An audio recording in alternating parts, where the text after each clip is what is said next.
أعوذ بالله من الشيطان الرجيم بسم الله الرحمن الرحيم ألف لام ميم تلك آيات الكتاب الحكيم هدى ورحمة للمحسنين الذين يقيمون الصلاة ويؤتون الزكاة وهم بالآخرة هم يوقنون۔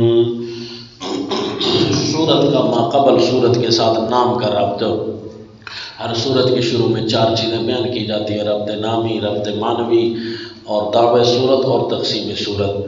سورت کا ماقبل کے ساتھ نام کا ربط یہ ہے، پچھلی سورت میں تھا رومیوں کو غلبہ دیا جائے گا جس دن مومنوں کو خوشخبری ملے گی، خوشخبری مل رہی ہوگی۔ اور سورہ لقمان میں ہوگا کہ لقمان حکیم اپنے بیٹے کو ابدی غلبہ و ترقی کے اصول سمجھائے تھے۔ حضرت لقمان حکیم نے اپنے بیٹے کو ابدی غلبہ اور ترقی کے اصول سمجھائے تھے۔ اچھا جی، معنوی ربط پچھلی صورت میں تھا اللہ مومنوں کو غلبہ دے گا، اس صورت میں ہوگا کافر علمی اور عملی لحاظ سے ذلیل و رسوا ہیں، اسی لیے مغلوب رہیں گے۔ بڑی خوبصورتی کے ساتھ یہ ربط لکھنا، یہ آپ کو پوری صورت میں گھیر کر لے آیا ہے۔ دعوی صورت: فلاح المؤمنین علما و عملا و اہانت الکفار علما و عملا، یعنی مومن اسی لیے کامیاب ہیں کہ عقیدہ و عمل میں عزت دار ہیں جیسے لقمان حکیم کی نصائح، اور کفار اس لیے ناکام ہیں کہ علم و عمل کے لحاظ سے رسوا ہیں۔ چلو جی، تقسیم صورت کو لکھ کر چھوڑ دیں، صورت کے آخر میں انشاءاللہ پورا کریں گے۔ اب آپ نے کیا نوٹ کیا جی اس صورت میں کہ مومن کے غلبہ کی وجہ بیان ہو رہی ہوگی کہ مومن کامیاب کیوں ہو جاتے ہیں۔ وہ اس لیے کہ علماً و عملاً وہ عزت دار لوگ ہیں، جن کا عقیدہ بھی عزت والا ہو، جن کے اعمال بھی عزت والے ہوں، اچھے اعمال ہوں، تو یقیناً انہوں نے غلبہ ہی پانا ہے۔ اور کفار رسوائے زمانہ کیوں ہو جاتے ہیں؟ ترقیوں، بظاہر مادی ترقیوں کے باوجود رسوا کیوں ہو جاتے ہیں بالآخر؟ کیونکہ وہ اپنے علم یعنی عقیدے میں بھی رسوا ہیں اور اپنے کرتوتوں میں بھی رسوا اور ذلیل ہوتے ہیں۔ تو یہ دعوی صورت تقریباً ابتدائی 6 آیتوں میں نظر آ گیا۔ ابتدائی 6 آیتوں میں یہ دعوی صورت آپ کو نظر آئے گا۔ آپ نے اب اس صورت کو نوٹ رکھنا ہے۔ اچھا، چھوٹا سا سوال بھی ہے کہ سورہ المومنون میں بھی مومنوں کی کامیابی تھی، تو اس صورت میں بھی کیا مومنوں کی کامیابی ہے؟ مفلحون جو آ رہا ہے وہاں قد افلح المومنون ہے، یہاں ابتدائی 5ویں آیتوں میں فرمایا اولئک هم المفلحون، تو بھائی وہاں صرف اور صرف مومنوں کے لیے تبشیر تھی کہ مومن کامیاب ہیں، اور ان کے کامیاب ہونے کی وجوہات اور دلائل ارشاد فرما دی۔ یہاں بتایا کہ غلبہ حق مومنوں کو اس لیے ہے کیونکہ ان کے پاس عقیدہ اور عمل عزت والا ہے، اور ساتھ یہ بھی دعویٰ سنایا کہ کافر مغلوب اس لیے ہے کہ اس کے پاس عقیدہ اور علم یہ بے عزت ہے۔ یہ اسپیشل باتیں دکھانی ہے کہ رسوا ہے، توہین والی چیز اس کے پاس موجود ہے۔ جس کے پاس رسوائے زمانہ چیزیں موجود ہوں وہ زمانے میں رسوا تو ہوتا ہے، اس کو عزت نہیں ملتی۔ اب گویا کہ یہ صورت پچھلی صورت کے لیے تتمہ ہوگی، یہ صورت غلبہ حق کے لیے تتمہ ہے کہ غلبہ حق کیوں ہوتا ہے مومنوں کو اور کفار رسوا کیوں ہو جاتے ہیں۔ اس صورت میں اس کے اوپر گفتگو ہو رہی ہوگی، گویا یہ پچھلی صورت کے لیے تتمہ ہے۔ اچھا، یہ جتنے بھی میں آپ کو دعوی صورت لکھوا رہا ہوں نا، یہ عنوانات ہیں۔ دعویٰ تو اصل میں توحید چل ہی رہا ہے، جو کہ اس پورے حصہ میں چل رہا ہوگا، سورہ الکاف سے لے کر سورہ احزاب کے آخر تک۔ دعوی توحید بعنوان فلاں، جتنے بھی آپ نے الفاظ لکھے ہیں نا، اس کے ساتھ ہی آپ نے سوچنا ہے دعوی توحید باعتبار فلاں باعتبار فلاں باعتبار جتنی بھی چیزیں لکھی ہیں، اصل تو دعوے توحید کام کر رہا ہوگا، لہذا دعوے توحید کے اندر دعوے صورت کے اندر اس بات کو ملحوظ خاطر رکھیں۔ بسم اللہ الرحمن الرحیم، الف لام میم، تلک آیات الکتاب الحکیم۔ اللہ اعلم بمرادہ۔ الف لام میم میں اللہ تعالیٰ اپنی طاقت کا اظہار دکھا رہے ہیں کہ اللہ کسی بات کو سمجھانے پر مجبور محض تو نہیں ہیں، اللہ صرف اپنی طاقت دکھا رہے ہیں کہ میرے بندوں کو میری باتیں بغیر فہم کے بھی ماننی ہوں گی۔ تلک آیات الکتاب الحکیم، یہ آیتیں ہیں کتاب کی جو حکمتوں والی کتاب ہے، پکی کتاب، حکمت پکی کتاب ہے، حکمتوں والی کتاب ہے۔ لفظ حکیم صفت آ گئی تو اس کا مطلب ہے کہ پچھلی اقوام کا تذکرہ بھی موجود ہوگا، تو ظاہر ہے جی دلیل نقلی موجود ہے بڑی لمبی ساری سیدنا لقمان حکیم کی۔ تلک آیات الکتاب الحکیم، یہ آیتیں ہیں مضبوط کتاب کی، پکی کتاب کی، حکیم جس کی باتیں پکی، جس کے مضامین پکے، جس کے دلائل پکے، جس کے قصص پکے، جس کی اخبار پکی، ہر چیز کے اعتبار سے پکی ہے۔ ہدی ورحمۃ للمحسنین، ہدن ازرو علم کے، رحمتن ازرو عمل کے، یہ رحمت والی علم رہنما ہے کتاب اگر کوئی سیکھنا چاہے، اور رحمت ہے یہ کتاب اگر کوئی عمل کرنا چاہے۔ للمحسنین، دل سے نیکی کرنے والے لوگوں کے لیے، الذین یقیمون الصلاۃ ویؤتون الزکاۃ وہم بالآخرۃ ہم یوقنون۔ کون ہے جی محسنین؟ وہ جو نماز قائم کرتے ہیں، عبادات بدنیہ ساری آ گئی، ویؤتون الزکاۃ، عبادات مالیہ ساری آ گئی، دیتے ہیں زکوٰۃ، وہم بالآخرۃ ہم یوقنون، تمام عقائد ذکر ہو گئے، کیونکہ مبدا اور معاد جس کے عقیدے میں موجود ہو تمام عقائد بھی آ جاتے ہیں۔ پچھلی سورہ النمل میں بھی گزرا تھا نا، ہدی وبشریٰ للمؤمنین، وہاں بھی صفتیں یہی تین لگائی تھی، کیونکہ کمال درجہ کی صفتیں بیان کر کے باقی ساری چیزوں کو اس کے تحت چھوڑ دے۔ عبادات بدنی آ گئی، مالی آ گئی، اعتقادات پختہ آ گئے، مبدا معاد کی چیزیں آ گئی، پھر کیا بچا جی؟ کچھ نہیں بچا۔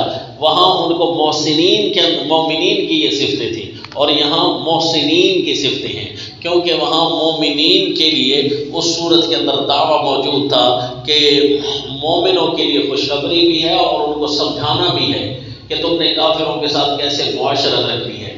تو یہاں مومنوں کے لیے رہنمائی ہے اور مومنوں کے لیے عمل کے اعتبار سے رحمت ہے، لہذا اس صورت میں مومنوں کو زیادہ نہیں سمجھایا جائے گا اس اعتبار سے کہ تمہیں غلبہ کیسے پانا ہے، وہ اللہ نے زیادہ باتیں سمجھا دی تھی، لیکن چونکہ ہدن آ گیا ہے تو اس کا مطلب ہے کچھ اور تو سمجھانا ہے۔ وہاں معاشرت سمجھائی گئی تھی سورہ نمل میں، اور یہاں غلبے کے لیے اخلاقیات سکھائی گئی کہ غلبہ کے ایک تو ہوتے ہیں نا اصول، وہ تو پچھلی صورت میں 8 بیان ہو گئے، اور یہاں ذاتی طور پر اخلاقیات سکھائے جائیں گے غلبہ حق کے۔ اس کا مطلب ہے سکھانا تو ہے نا مومنوں کو، تو رحمت بھی ہوگی، وہی چیزیں جو مومن اخلاق کے اعتبار سے سیکھیں گے تو وہ انسان کی ترقی کے لیے بہت عمدہ، انسان کو خوبصورت بنا دیتی ہیں۔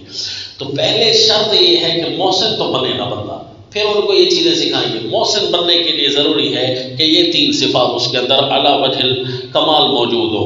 اولئک علی ھدی من ربہم واولئک ھم المفلحون، جن کے اندر یہ صفتیں ہوتی ہیں وہ اپنے رب کی طرف سے رہنمائی پر ہوتے ہیں، ان کو سکھانے والا ان کا اللہ ہے، وہ اہل القبلہ شمار ہوتے ہیں کیونکہ ان کا دین اللہ والا ہے۔ واولئک ھم المفلحون، اور یہی لوگ ہیں مراد کو پہنچنے والے، یہی لوگ ہیں کامیاب ہونے والے، دنیا میں بھی آخرت میں بھی۔ دنیا میں کامیاب ہوں گے باعتبار غلبہ کے، اور آخرت میں کامیاب ہوں گے باعتبار جنت کے۔ وَمِنَ النَّاسِ مَن يَشْتَرِي، دعوے کا دوسرا حصہ کہ کافر ذلیل کیوں ہے؟ کیونکہ اس کے عقیدہ بھی ذلیل ہے، رسوا ہے، اور اس کے عمل بھی اچھے نہیں ہیں۔ وَمِنَ النَّاسِ مَن يَشْتَرِي لَهْوَ الْحَدِيثِ، اور ایک وہ لوگ ہیں کہ خریدار ہیں لہو الحدیث، کھیل کی باتوں کے۔ ایک مومن ہے اور ایک وہ لوگ ہیں جو خریدار ہیں لہو الحدیث، کھیل کی باتوں کے۔ لِيُضِلَّ عَن سَبِيلِ اللَّهِ، ایسا کھیل کی باتیں تاکہ اللہ کے راستے سے دوسروں کو گمراہ کریں۔ دیکھا نا کتنے گندے کرتوت ہیں ان کافروں کے، بغیر علم، بن سمجھے، بغیر کسی دلیل کے، بغیر دلیل کے دوسروں کے عقائد خراب کریں۔ وَيَتَّخِذَهَا هُزُوًا، اور کرتوت بھی ان کے برے ہیں اور بناتے ہیں اس کو، یعنی اللہ کی راہ کو بناتے ہیں ہزواً، ہنسی، اللہ کی راہ کو ہنسی بناتے ہیں اور لوگوں کو گمراہ کرنے کے لیے بے دلیلی باتیں مشہور کرتے ہیں۔ تو عقیدہ بھی ان کا بے دلیل ہوا اور کرتوت بھی ان کے گندے ہوئے، تو اس لیے کافر رسوا اور ذلیل ہوتے ہیں۔ وَأُولَٰئِكَ لَهُمْ عَذَابٌ مُّهِينٌ، دیکھا ان کو جو عذاب ملے گا وہ بھی رسوا کرنے والا، ذلیل کرنے والا۔ اب سمجھ آ گئی جی کہ دعویٰ پورا ہو گیا کہ کافر ذلیل ہے، دنیا میں بھی اور آخرت میں بھی عذاب مہین کا مستحق ہے۔ رسوا کیوں ہوتا ہے؟ اس لیے کہ اس کا علم بھی خراب اور عقیدہ بھی، عمل بھی اس کا خراب، عقیدہ بھی خراب، عمل بھی خراب۔ وَإِذَا تُتْلَىٰ عَلَيْهِ آيَاتُنَا وَلَّىٰ مُسْتَكْبِرًا كَأَن لَّمْ يَسْمَعْهَا كَأَنَّ فِي أُذُنَيْهِ وَقْرًا فَبَشِّرْهُ بِعَذَابٍ أَلِيمٍ۔ وَمِنَ، پچھلی آیت جو تھی وہ اس کے عقیدے کے بارے میں، اور عمل اس کا یہ ہے کس طرح ہنسی بناتا ہے جی، وَيَتَّخِذَهَا هُزُوًا کی تفسیر کر دی۔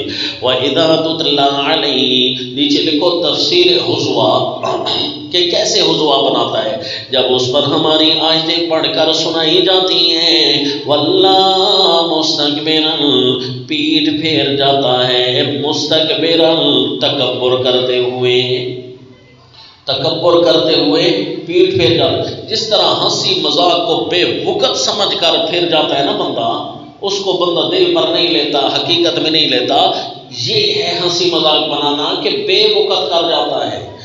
ہنسی مذاق کا سمجھ آئی جی؟ ہنسی مذاق تو یہ ہے نا کہ براہ راست ہنسی مذاق اڑانا، اور یہ کسی بندے کی طرف توجہ نہ کرنا اور اس کی بات کو انسنی کر دینا، یہ اس بندے کے ساتھ مذاق ہوتا ہے، اس کی اہانت ہوتی ہے۔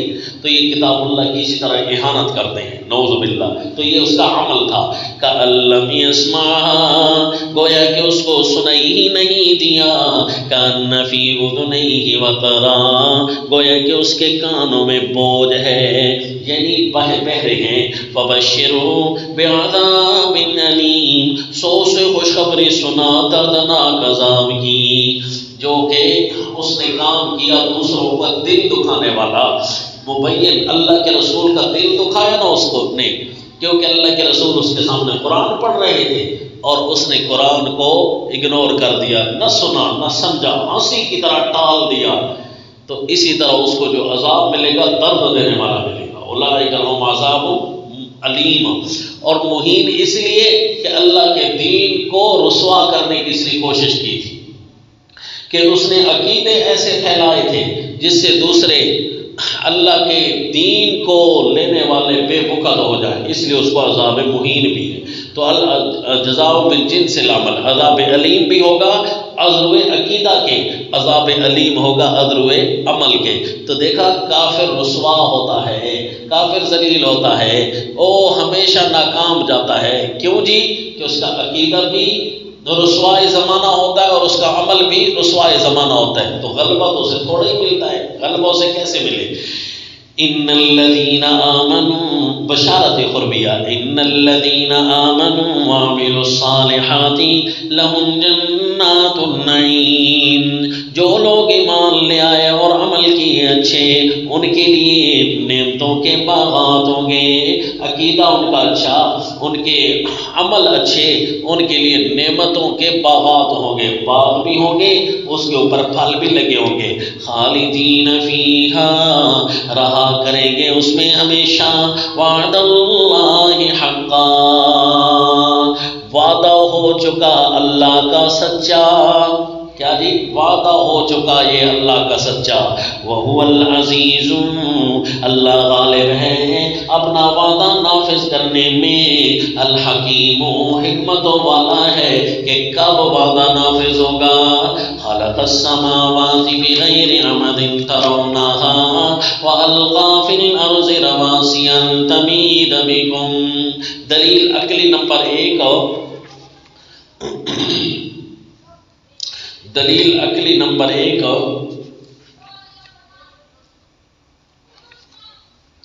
کہ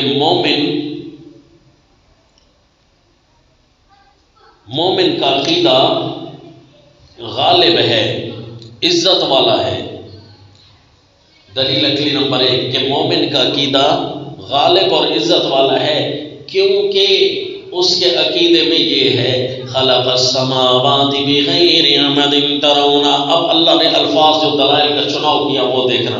اب دیکھنا تخلیق السماوات والارض کے دلائل ہر صورت میں گزریں گے، لیکن ہر صورت میں اللہ الگ عنوان دے کر الگ مزہ دکھائیں گے.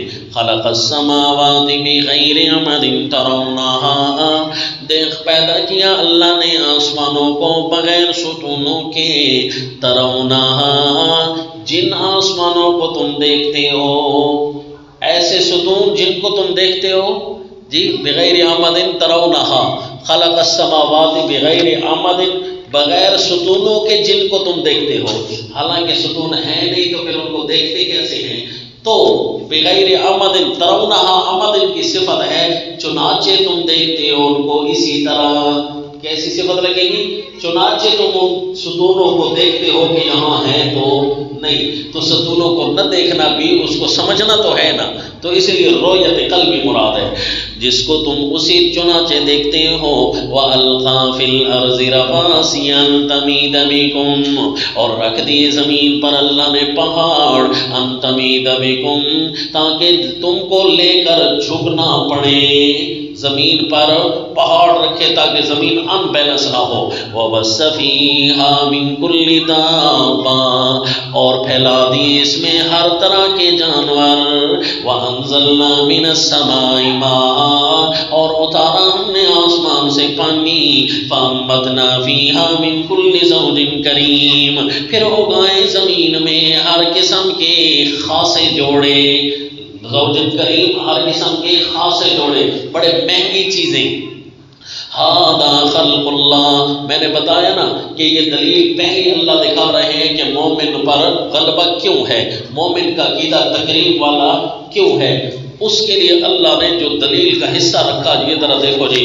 آسمان بغیر ستون کے، زمین پر پہاڑ تاکہ وہ ان بیلنس نہ ہو، اور اس میں ہر قسم کے چوپائے رکھ دیے جس کا فائدہ صاحب ذکر نہیں کیا. اور آسمان سے پانی نازل کرنا، اور 5ویں چیز اس سے بڑے عزت والے اور مہنگی چیزیں بنانا. دیکھو اللہ نے دلیل کا جو حصہ بیان کیا ہے اس کے اندر بڑی مہنگی چیزوں کی طرف اشارہ کیا. تو آسمان کو کوئی اس طرح ٹھہرا سکتا ہے، زمین کو کوئی اس طرح لٹکا سکتا ہے. تو کتنا اس کو لٹکانا، آسمان اور زمین کو رکھنا. زمین کے اوپر بوجھ بھی ہیں، خلا کے اندر پڑی ہوئی ہے لیکن بوجھ بھی ہیں. کتنی مہنگائی کام ہے. مومن کے پاس غلبہ اسی طرح ہے کیونکہ اس کے عقائد میں یہ چیزیں موجود ہیں. ان چیزوں کو دیکھ کر وہ اللہ کی قدرت کی دلیل بناتا ہے. اس لیے کافر بے عزت ہے اور مومن عزت دار ہے. اس لیے اللہ نے اپنی اس تخلیق کے 5 حصہ ذکر کرنے کے بعد پھر اللہ نے اس کا اعزاز بیان کیا. ھذا خلق اللہ کے نیچے لکھو بیان اعزاز الدلیل، دلیل کا اعزاز ہے. ھذا خلق اللہ. اب پتہ چلا نا مضمون کے مطابق ھذا خلق اللہ، یہ ہے اللہ کا بنایا ہوا، یہ اللہ کا نظام تخلیق ہے.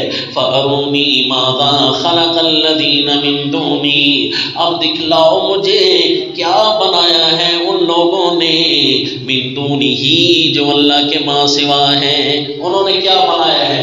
اگر تو وہ ہیں مشرکین ان کے الہوں نے کیا بنایا ہے. الذین من دونہ سے مراد اگر جو ہیں نظام کفر والے انہوں نے کیا بنایا ہے، اس طرح کو ان کی عزت ہے، ھذا خلق اللہ، یہ اللہ کی عزت ہے، بل الظالمون فی ضلال مبین۔ نتیجے میں دعوے کا دوسرا حصہ بھی دکھا دیا کہ کافر کیوں رسوا ہیں، اس لیے کہ ان کے پاس یہ اعزاز نہیں، بلکہ ظالموں صریح غلطی میں پڑے ہوئے اس اعزاز کو نہیں لیتے جو اعزاز اللہ نے بنایا ہے۔ وَلَقَدْ آتَيْنَا لُقْمَانَ الْحِكْمَةَ، اب آگے جب مومن عقیدے کے اعتبار سے تو اس لیے عزت دار تھا کیونکہ اس کے پاس بڑی اعزازی دلائل تھے، اور عمل کے اعتبار سے مومن کیسے عزت دار ہے اب اس کا ذکر۔ وَلَقَدْ آتَيْنَا، دلیل نقلی کہ مومن عمل کے لحاظ سے کیسے عزت دار ہے، دلیل نقلی وَلَقَدْ آتَيْنَا لُقْمَانَ الْحِكْمَةَ، اس لیے اللہ نے مومن کی علم اور عزت، علم کی عزت اور عمل کی عزت اللہ نے بیان فرمائی ہے، اور کافر کی بھی اسی طرح علم کی ذلت اور عمل کی ذلت کا آگے تذکرہ ہوگا۔ ذرا دیکھتے ہیں نا فٹ کیسے ہو رہا ہے، پہلے مومن کی علمی عزت بیان کی، اب مومن کی عملی عزت۔ وَلَقَدْ آتَيْنَا لُقْمَانَ الْحِكْمَةَ أَنِ اشْكُرْ لِلَّهِ، اور دی ہم نے لقمان حکیم کو عقل مندی، اور عقل مندی دے کر ہم نے صرف اتنا کہا أَنِ اشْكُرْ لِلَّهِ، اللہ کی قدر کرنا، اللہ کا احسان ماننا، جتنے بھی احسان ہوں اس کے مقتضا پر چلنا، ان جتنے بھی احسانات ہم نے کیے ان کے تقاضوں پر چلنا، آنکھ دیے، منہ دیا ہے، کان دیے، کھانے کی چیزیں دیے، ان ساروں کا تقاضا کیا ہے کہ جو ان کا خالق ہے اس کا اس میں کوئی شریک نہیں ہے، یہ اللہ کا احسان ہے، اللہ کا احسان ماننا ہے۔ انشکر اللہ، ایک حکم دیا، حکم ایک دیا، اب سیدنا لقمان حکیم اس ایک حکم کی کہاں کہاں پاسداری کرتے ہیں، تقریباً 10 مقام اللہ دکھائیں گے کہ حضرت سیدنا لقمان حکیم اس ایک حکم کی پاسداری کتنے مقامات پر کرتے ہیں، 10 مقامات پر۔ آپ نے 10 فہرست اپنے بیٹے کے سامنے رکھ دی، ایک فہرست 10 نصیحتوں کی، ان ساروں کا خلاصہ یہ ہے کہ اللہ کی قدر کا، اللہ کی قدر کا، یہ کام کرے گا اللہ کی قدر ہوگی، یہ کام کرے گا اللہ کی قدر ہوگی، یہ دیکھنا۔ وَمَن يَشْكُرْ فَإِنَّمَا يَشْكُرُ لِنَفْسِهِ، آپ کو سورہ الحج میں بتایا تھا کہ اعتقادی اوامر کے بعد اللہ نے جو عملی چیزیں شروع کی ہیں عوامر، تو وہاں پر فَلَهُ أَسْلِمُوا کا ذکر اللہ نے پہلے فرمایا تھا۔ اسی طرح نا کہ اس کا معنی یہ ہے کہ اللہ کے سپرد کرو اپنے آپ کو، اور یہی مطلب ہوتا ہے شکر کا۔ تو اب سیدنا لقمان حکیم اپنے آپ کو اللہ کے سپرد کر رہے ہیں اور یہ اللہ کی قدر کر رہے ہیں، شکر پورا کر رہے ہیں، تو اپنے اوپر اللہ کے سارے احکام نافذ کر دینا یہ اسلام ہوتا ہے، اور اس ہونے والی چیز کو کہتے ہیں، اس مقام کو کہتے ہیں مقام شکر۔ اس لیے کہ روزہ اللہ تعالیٰ نے جب نازل فرمایا ہے تو روزے کے لیے بھی اللہ نے فرمایا تمہارے اندر اسی لیے روزہ بنایا تاکہ لعلکم تشکرون، تاکہ تمہارے اندر مقام شکر پیدا ہو جائے کہ اتباع کیسے کی جاتی ہے، کسی قدر کیسے کی جاتی ہے۔ اور یہ حضرت لقمان حکیم وَمَن يَشْكُرْ فَإِنَّمَا يَشْكُرُ لِنَفْسِهِ، جو بھی اللہ کا حق مانے گا اس کا اپنا فائدہ ہو جائے گا، وہ حق مانے گا اللہ کے اپنے بھلے کے لیے، اللہ کا کوئی فائدہ تو نہیں ہوگا۔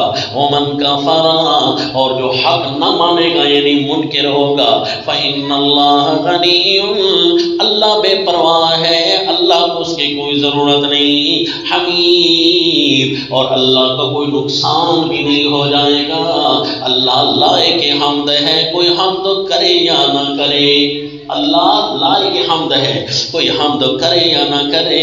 وَإِذْ قَالَ لُقْمَانُ، تفصیل شکر کہ شکر اب کیسے کیا جاتا ہے، یہ جی شکر صرف اس طرح تو نہیں کیا جاتا اللہ تیرا شکر ہے اللہ تیرا شکر ہے، یہ تو حمد ہے، یہ تو کیا ہے، حمد ہے۔ شکر عمل سے کیا جاتا ہے، جوارے سے کیا جاتا ہے، وہ کیسے جوارے نہیں۔ وَإِذْ قَالَ لُقْمَانُ لِابْنِهِ وَهُوَ يَعِظُهُ، اور جب فرمایا لقمان حکیم نے اپنے بیٹے کو، وَهُوَ يَعِظُهُ، اور آپ ان کو سمجھا رہے تھے، یا بنیا، اے میرے پیارے بیٹے، لا تشرک باللہ، زمین پر غلبہ پانا ہے، اپنے کفر نظام پر غلبہ پانا ہے تو سب سے پہلے یہ اصول اپنا کہ عقیدے میں ناشکری نہیں کرنی، عقیدہ تیرا شرکیہ نہیں ہونا چاہیے، توحید والا، لا تشرک باللہ، اللہ کے ساتھ کسی چیز کو بھی شریک نہ کرنا۔ حالانکہ متعدی بدو مفعول ہوتا ہے، لا تشرک باللہ شیئا، لیکن اس کا متعدی کا مفعول بیان نہیں کیا گیا، عمومیت کی بنا پر حذف کیا گیا۔ نہ کسی بڑے کو اللہ کا شریک کرنا، نہ چھوٹے کو اللہ کا شریک کرنا، نہ توحید فی الحاکمیت میں شریک کرنا، نہ توحید فی الالوہیت میں شریک کرنا۔ ان الشرک لظلم عظیم، شرک بہت بڑی بے انصافی ہے، بڑی بے انصافی ہے میرا بیٹا۔ شریک نہ کرنا اللہ کو، ابدی کامیابی پانی ہے نا، تو سب سے پہلا اصول بتا رہا ہوں کہ شرک نہ کرنا۔ باز جی یہ حضرت لقمان حکیم نے کروڑ دی نہیں دسی بلکہ توڑ دی دسی۔ ہاں جی، کروڑ دی لاما کہ توڑ دی لاما، کیا مطلب؟ یہ حضرت لقمان حکیم نے صرف کروڑ کی نہیں بتائی بات، بلکہ توڑ کی بتائی ہے، تاکہ وہ آخر تک تجھے کامیابی یہی ملے، حتیٰ کہ جنت تک پہنچا کر آئے۔ ہاں صرف کروڑ دی نہیں بلکہ توڑ دیے، جملہ لکھ دو، یہ توڑ دی لائی۔ حضرت لقمان حکیم نے فرمایا بیٹا ایک ایسی بات تجھے سمجھانے لگا ہوں جو صرف دنیا میں ہی کام نہیں آئے گی، آخرت میں کام آئے گی۔ پہلی بات تو یہ شرک کبھی نہ کرنا۔ آپ صلی اللہ علیہ وسلم نے فرمایا لا تشرک باللہ وَإِنْ حُرِّقْتَ أَوْ قُتِلْتَ، اللہ کا شریک نہ بنانا، اگرچہ تجھے زندہ جلا کیوں نہیں دیا جائے، اگر تجھے مار کیوں نہ دیا جائے۔ لا تشرک باللہ ان الشرک لظلم عظیم، شرک بہت بڑی نا انصافی ہے۔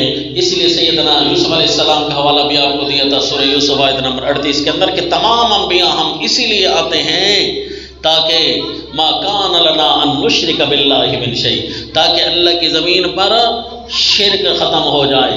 اور یہ دن قیامت کا سب سے بڑا کیس ہوگا شرک، ان اللہ لا یغفر ان یشرک بہ، جس کا شرک ثابت ہو گیا نا اللہ اس کو معاف نہیں کرے گا۔ بس یہ قانون اللہ نے بنایا ہے۔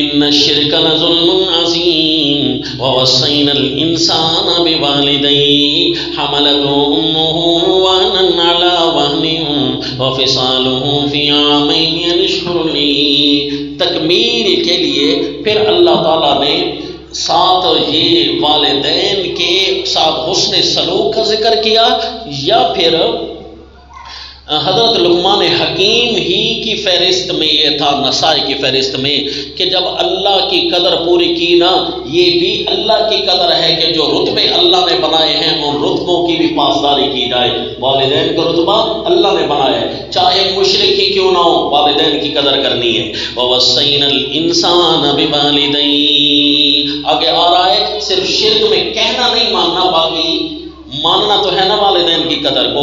وَوَصَّيْنَا الْإِنسَانَ بِوَالِدَيْهِ، ہم نے تاکیدی حکم کیا انسان کو اپنے والدین کے ساتھ، وصیت کا معنی تاکیدی حکم۔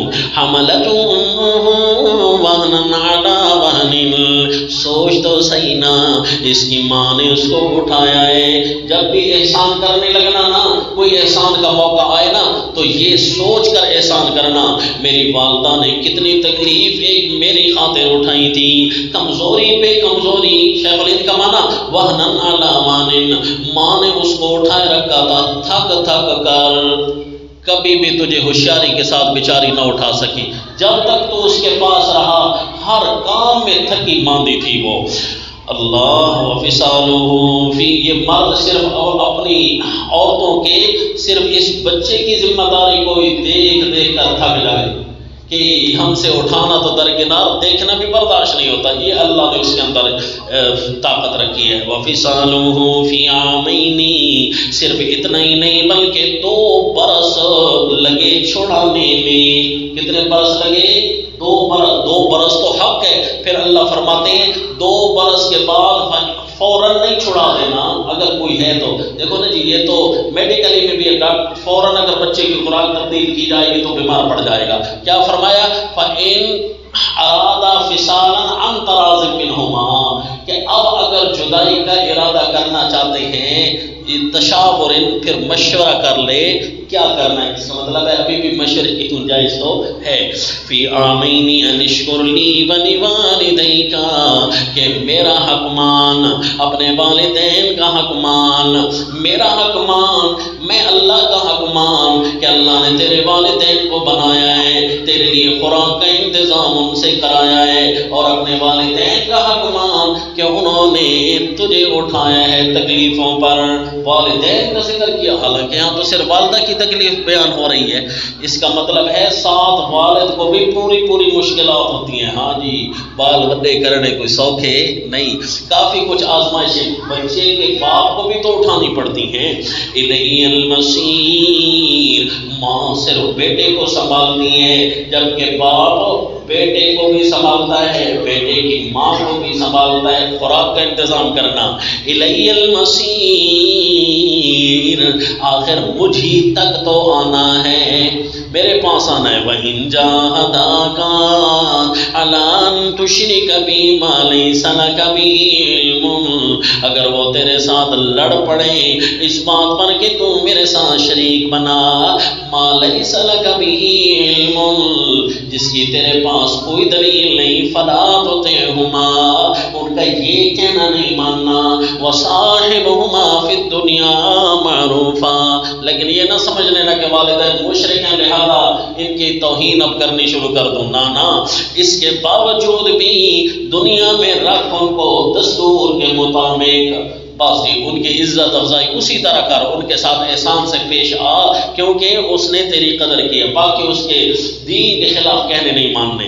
وَاتَّبِعْ سَبِيلَ مَنْ أَنَابَ إِلَيَّ، چلو جی اس کے بعد انشاءاللہ پھر آئندہ وَمَا عَلَيْنَا إِلَّا الْبَلَاغُ۔ اعوذ باللہ من الشیطان الرجیم، بسم اللہ الرحمن الرحیم۔ وَإِن جَاهَدَاكَ عَلَىٰ أَن تُشْرِكَ بِي مَا لَيْسَ لَكَ بِهِ عِلْمٌ فَلَا تُطِعْهُمَا وَصَاحِبْهُمَا فِي الدُّنْيَا مَعْرُوفًا وَاتَّبِعْ سَبِيلَ مَنْ أَنَابَ إِلَيَّ ثُمَّ إِلَيَّ مَرْجِعُكُمْ فَأُنَبِّئُكُمْ بِمَا كُنتُمْ تَعْمَلُونَ۔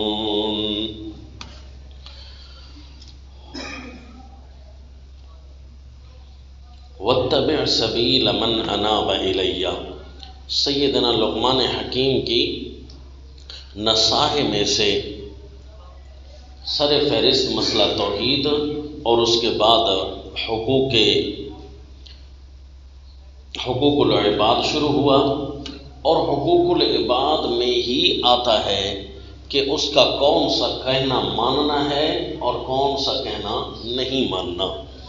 تو اس کا کوئی بھی ایسا کہنا نہیں ماننا حقوق العباد میں کہ جس میں اللہ کی نافرمانی ہو رہی ہو، تو وہ حقوق العباد نہیں بنے گا، بلکہ وہ تو جہاں اللہ کی حق تلفی ہو رہی ہے وہاں بندے کا ناجائز کہنا نہیں ماننا۔ تو پھر ماننا کیا ہے اور کس کا ماننا ہے، تو اس کا درس دیا جا رہا ہے کہ وَاتَّبِعْ سَبِيلَ مَنْ أَنَابَ إِلَيَّ، کہ جو بھی میری طرف رجوع کرتا ہو اس کے راستے کو دیکھ کر اسی کے پیچھے چلتے آنا، کیونکہ جو میری طرف رجوع کرتا ہے تو اس کا ہر راستہ میری طرف لے کر آئے گا، لہذا اس کے راستے کے پیچھے چلنا۔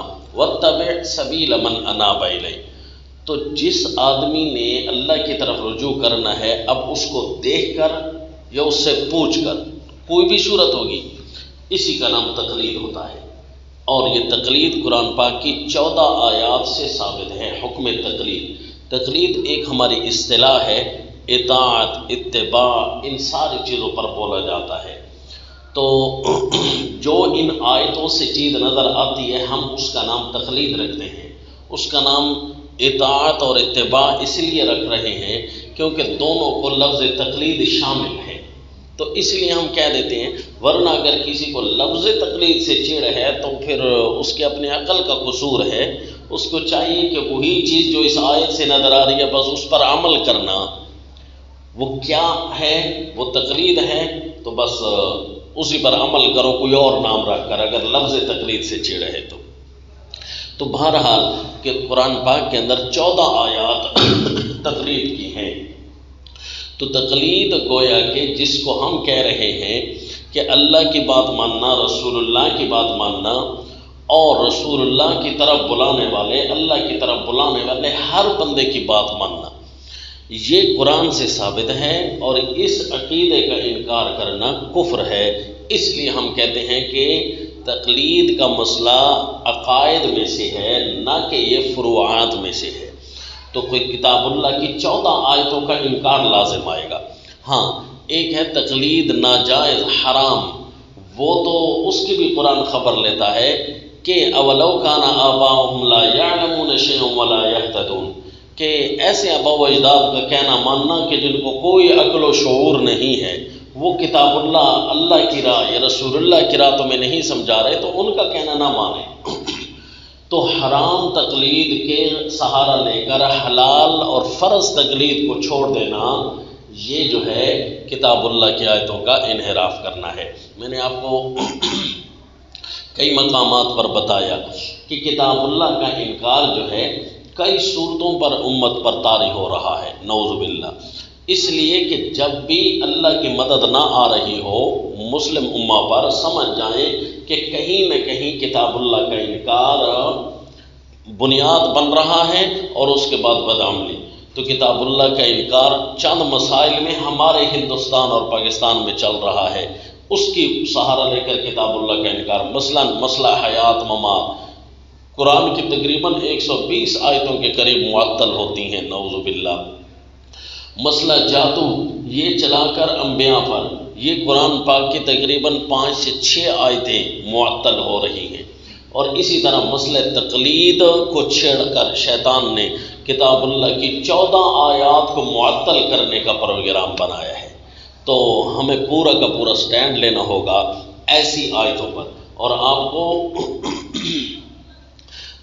بتا چکا ہوں کہ شیطان کا جو اصل زور ہوگا وہ کس چیز پر ہوگا کہ کہیں نہ کہیں حکم باری تعالیٰ، یعنی جس کو اللہ تعالیٰ کا فرمان کہتے ہیں یا نص کتاب کہتے ہیں، اس کو کسی ذریعے سے توڑنا، عقیدہ میں توڑنا، کچھ فیصد توڑ لینا، یہ شیطان کا ٹارگٹ ہے، یا کم از کم اعمال میں توڑ دینا، یہ شیطان کا ٹارگٹ ہے۔ اور نہیں تو وہ دلی تسکین حاصل کرتا ہے کہ جب کو بھول جائے کتاب اللہ کے حکم سے، اگرچہ گناہ بندے کو نہیں ملتا لیکن اس کو سکون حاصل ہو جاتا ہے کہ چلو اللہ کی بات کسی طریقے سے تو پوری نہ ہوئی نا، نعوذ باللہ، وہ اپنی تسکین اس بات میں سمجھتا ہے۔ تو لہذا خیال کرنا، سیدنا لقمان حکیم کی فہرست میں، نصائح کی فہرست میں یہ سر فہرست تھا مسئلہ کہ وَاتَّبِعْ سَبِيلَ مَنْ أَنَابَ إِلَيَّ، عقیدہ توحید کے بعد، کہ اس کا کہنا ماننا جو میری طرف تمہیں بلا رہا ہو، ورنہ شیطان تمہیں لے جائے گا۔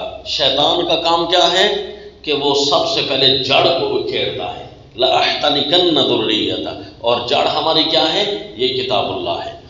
ثُمَّ إِلَيَّ مَرْجِعُكُمْ فَأُنَبِّئُكُمْ بِمَا كُنْتُمْ تَعْمَلُونَ، پھر تم سب کا میری طرف لوٹنا ہے، پھر میں اللہ تمہیں بتاؤں گا جو تم کام کرتے رہی ہو۔ دیکھا جی، اس صورت کے اندر دعویٰ کیا تھا؟ یاد ہے نا؟ کون سا؟ مومنوں کے کام اور مومنوں کے عقائد اچھے ہیں، اور کافروں کے کام اور کافروں کے عقائد برے ہیں اور رسوائے زمانہ ہیں۔ تو ہوشیاری سے بیٹھا کرے تھی۔ ثُمَّ إِلَيَّ مَرْجِعُكُمْ فَأُنَبِّئُكُمْ بِمَا كُنْتُمْ تَعْمَلُونَ، یا چھوٹی سی اسی لیے یاد کرانے کے لیے آپ کو عربی عبارت بتائی تھی کہ پوچھنے پر آپ کا جواب زور سے آئے، تو وہ عبارت کون سی ہے؟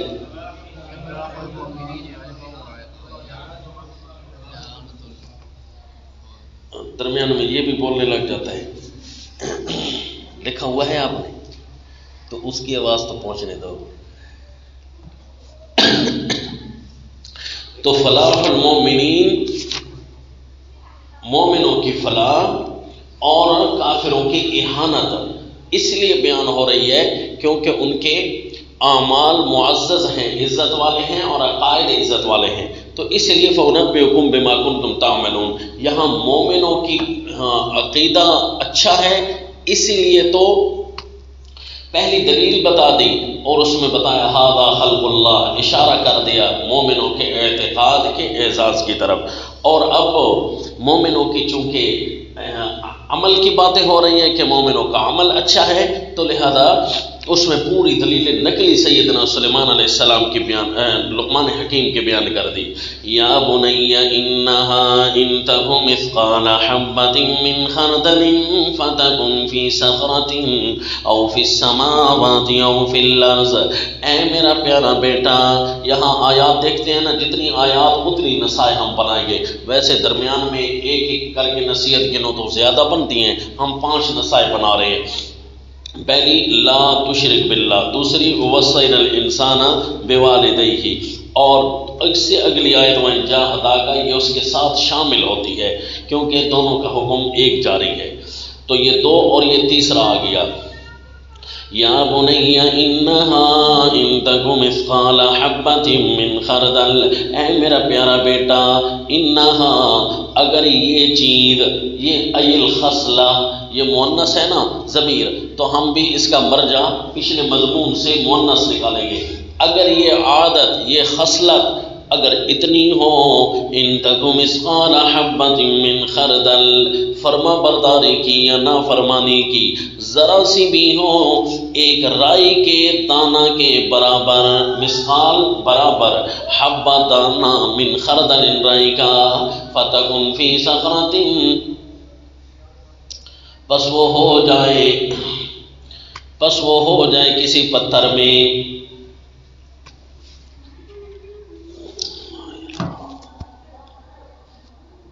یا بنیا، یعنی یہ خصلت اگر ایک رائی کے دانے کے برابر ہو، سمجھا دیا کہ زندگی ایسی گزرے کہ صبح و شام یہ سوچنا ہے کہ یہ میری خصلت، گناہ چھوٹا سا میرے ساتھ لگا ہوا تو نہیں ہے، ذرا سا گناہ تو نہیں لگا ہوا، صبح و شام اتنے گزرنے چاہیے۔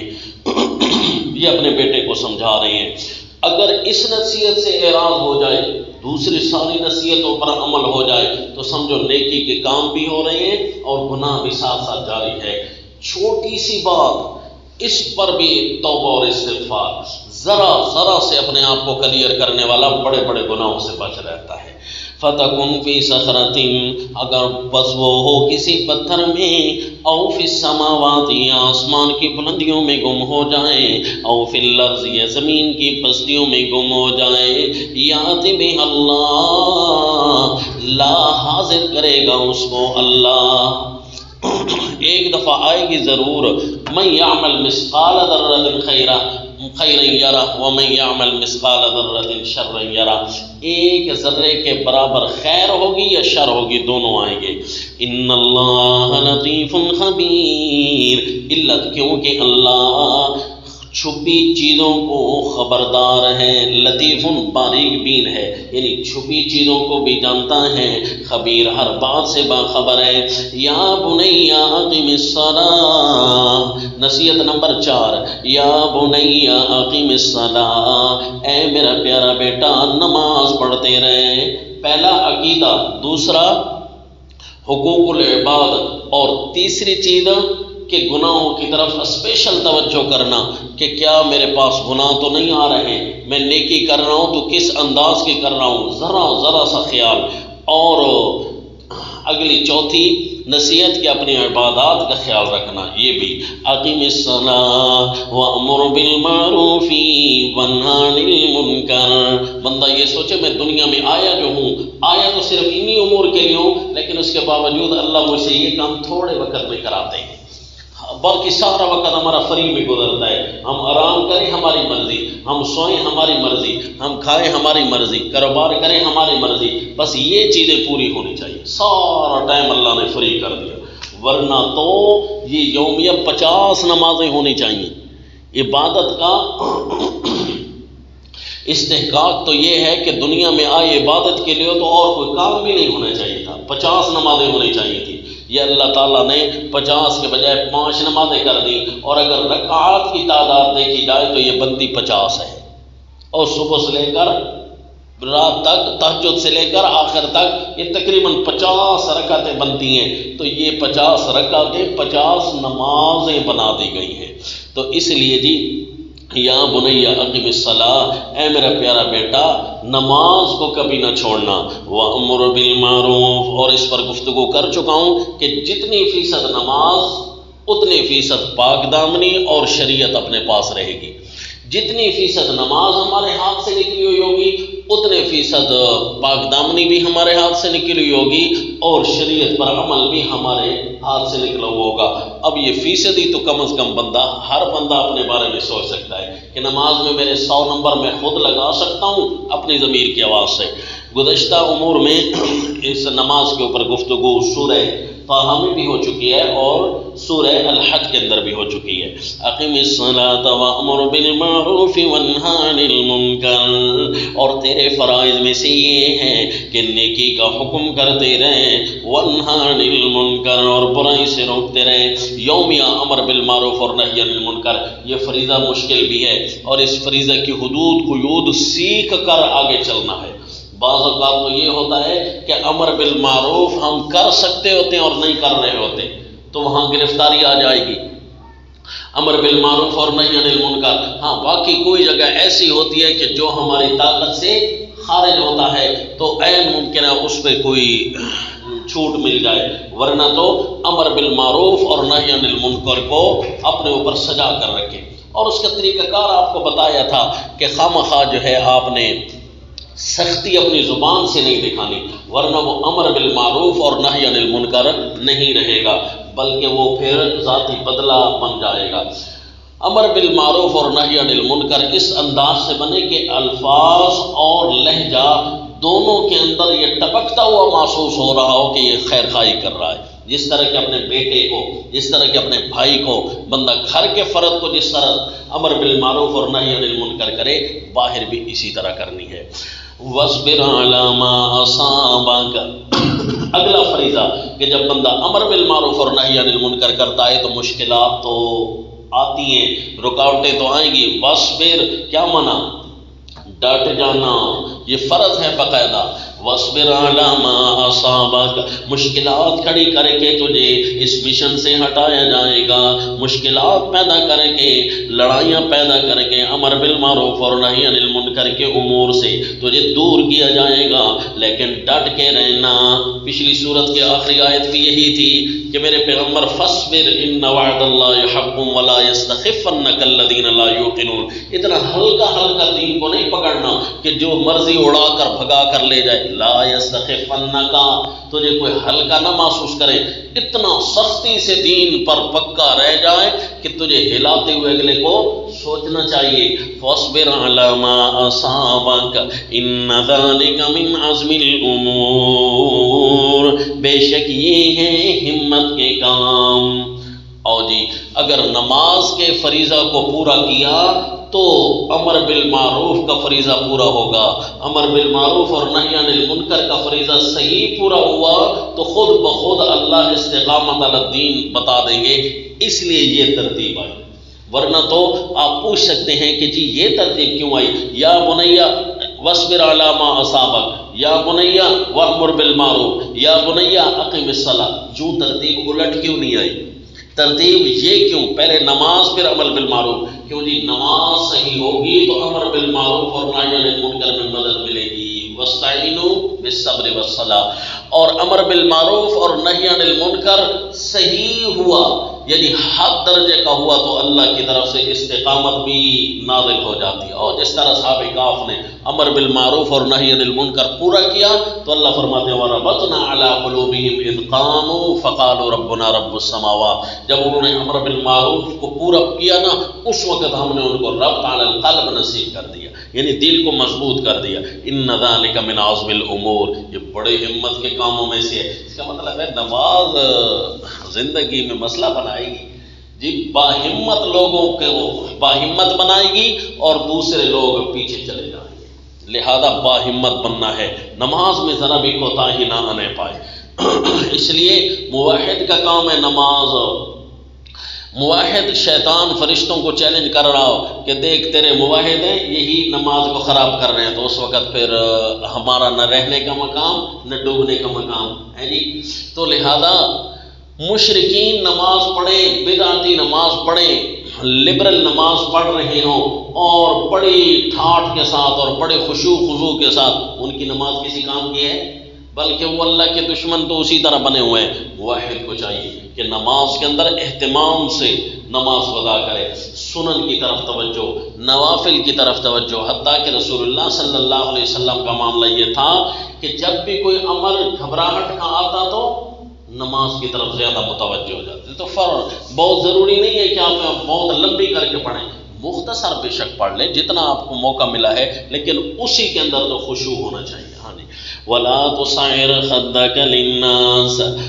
اچھا جی، یہ نصیحت نمبر 5، آخری نصیحت یہ آ گئی. جب بندہ خود کامل ہو جائے عبادات کے اندر، حقوق بھی اس کے ذمے پورے ہو جائیں، عقیدہ بھی اس کا ٹھیک ہو، نہ کسی کی حق تلفی کرتا ہو اور نہ اپنی عبادات میں کمی لاتا ہو، نہ اس کے عقیدے میں کمی ہو، پھر ایک چیز آخری رہ جاتی ہے کہ لوگوں کے ساتھ معاشرت میں، عام بول چال میں وہ کچھ فرق آنے لگ جاتا ہے. کیونکہ بندہ گھبرایا ہوا ہوتا ہے لوگوں سے، تو اس وقت کسی سے سیدھے منہ دے کر بات کرنے کو بھی دل نہیں کرتا. تو پھر یہ چیزیں رکاوٹ بن جائیں گی مشن میں. کیونکہ جب بھی کسی بندے کی طرف توجہ نہ دینا، دوسری طرف وہ بڑھ کر سلام بھی نہیں کرتا. تو اسی لیے مشن کو پھر ہم کیسے پھیلائیں گے؟ کسی کے سامنے بات تب کریں گے کہ جب ہماری اس کے ساتھ آنا جانا ٹھیک ہوگا، اس کے ساتھ گزرتے ہوئے سلام کلام ٹھیک ہوگی. اگر ہمارے رخسار پھونکے ہوئے تو پھر ہم کبھی بھی اس کے ساتھ عمدگی کے ساتھ گفتگو نہیں کر سکیں گے. لہذا لوگوں کے ساتھ تم نے رہنا ہے، انہوں نے تمہیں تنگ کرنا ہے اور تمہارے رخسار پھونک جائیں گے. لہذا ایسے نہ کرنا. وَلَا تُصَعِّرْ، اے میرا پیارا بیٹا، لا تُصَعِّرْ خَدَّكَ لِلنَّاسِ. آپ کو کیا سمجھ آئی؟ 3 دفعہ فرمائے یا بنیا یا بنیا، اور تینوں دفعہ بڑے مہنگی چیزوں کی طرف توجہ کی. یا بنیا لا تشرک باللہ، شرک کے قریب نہ جانا. یا بنیا انہا ان تک مثقال حبہ، گناہ کو روزانہ سوچ کر رکھنا. کیوں جی؟ جو چھپے امور تھے نا، یا جو طاقتور امور تھے، اس کی طرف توجہ دلائی. گناہ کی طرف کوئی سوچتا نہیں ہے، نیکیاں تو کرنا ہے لیکن گناہ سے بچنا الگ ہے. اور اسپیشل کر کے فرمائے عبادات میں کمی نہ آئے. باقی چیزیں بھی ہیں لیکن یہ ان میں سے 3 زوردار ہیں. لا تُصَعِّرْ خَدَّكَ لِلنَّاسِ وَلَا تَمْشِ فِي الْأَرْضِ مَرَحًا، اور نہ اپنی گال کو پھلا لوگوں کے واسطے. گال کو کیسے بندہ پھلاتا ہے؟ یہ دیکھیں نا، منہ کی طرف دیکھیں، یہ منہ پریس ہے، اور جب بندے کو غصہ تھوڑا سا آئے نا تو کیا ہو جاتا ہے کہ یہ جگہ پھول جاتی ہے. منہ بند کر کے دانت کو بندہ بھینچتا ہے جی. یہ ضروری نہیں ہے کہ بندہ یوں منہ کو پھلاتا ہے، نہیں، یہ خود بخود موٹی ہو جاتی ہے جگہ. اس وقت یہ اشارہ ہوتا ہے اس بات کا کہ تیور صحیح نہیں ہے. تو لہذا اس کا خاص خیال کرنا. یہ عموماً جو ہے معدے کی بیماریوں سے بھی یہ کیفیت طاری ہو جاتی ہے. بندے کو غصہ نہیں ہوتا، لیکن آپ کو تبخیر والے سبق میں پڑھا چکا ہوں نا، سورۃ القصص کے سبق میں، غصہ بندہ خاں کسی پر کوئی وجہ نہیں ہوتی، لیکن بلا وجہ جو ہے نا بندہ غصے میں ہوتا ہے. کیوں نہیں؟ وہ اپنا معدہ ڈسٹرب ہوتا ہے. تو اس لیے جناب معدہ اگر ڈسٹرب نہ رکھا جائے، اس کے لیے اسپیشل باتیں آپ کو سورۃ القصص میں بتا دی گئی تھی. خصوصاً کھانا چبا کر کھانے والا، یہ اپنے معدے کو، ہاں، جو سحری کے آخری 10 منٹ اٹھے تو اس نے کیا چبانا ہے؟ اس نے پھینکنا ہی ہے نا اندر. تو لہٰذا اس کا خیال رکھنا، سارا دن روزہ جو ہے خراب گزرے گا. تو آپ چبا کر کھانا کھائیں تاکہ وجہ معدہ نہ ہو، طبیعت پر بوجھ نہ ہو، اور تاکہ ہم نے مشن کو آگے پھیلانا ہے اور ہم ورکر ہیں توحید و سنت کے، رضاکار ہیں.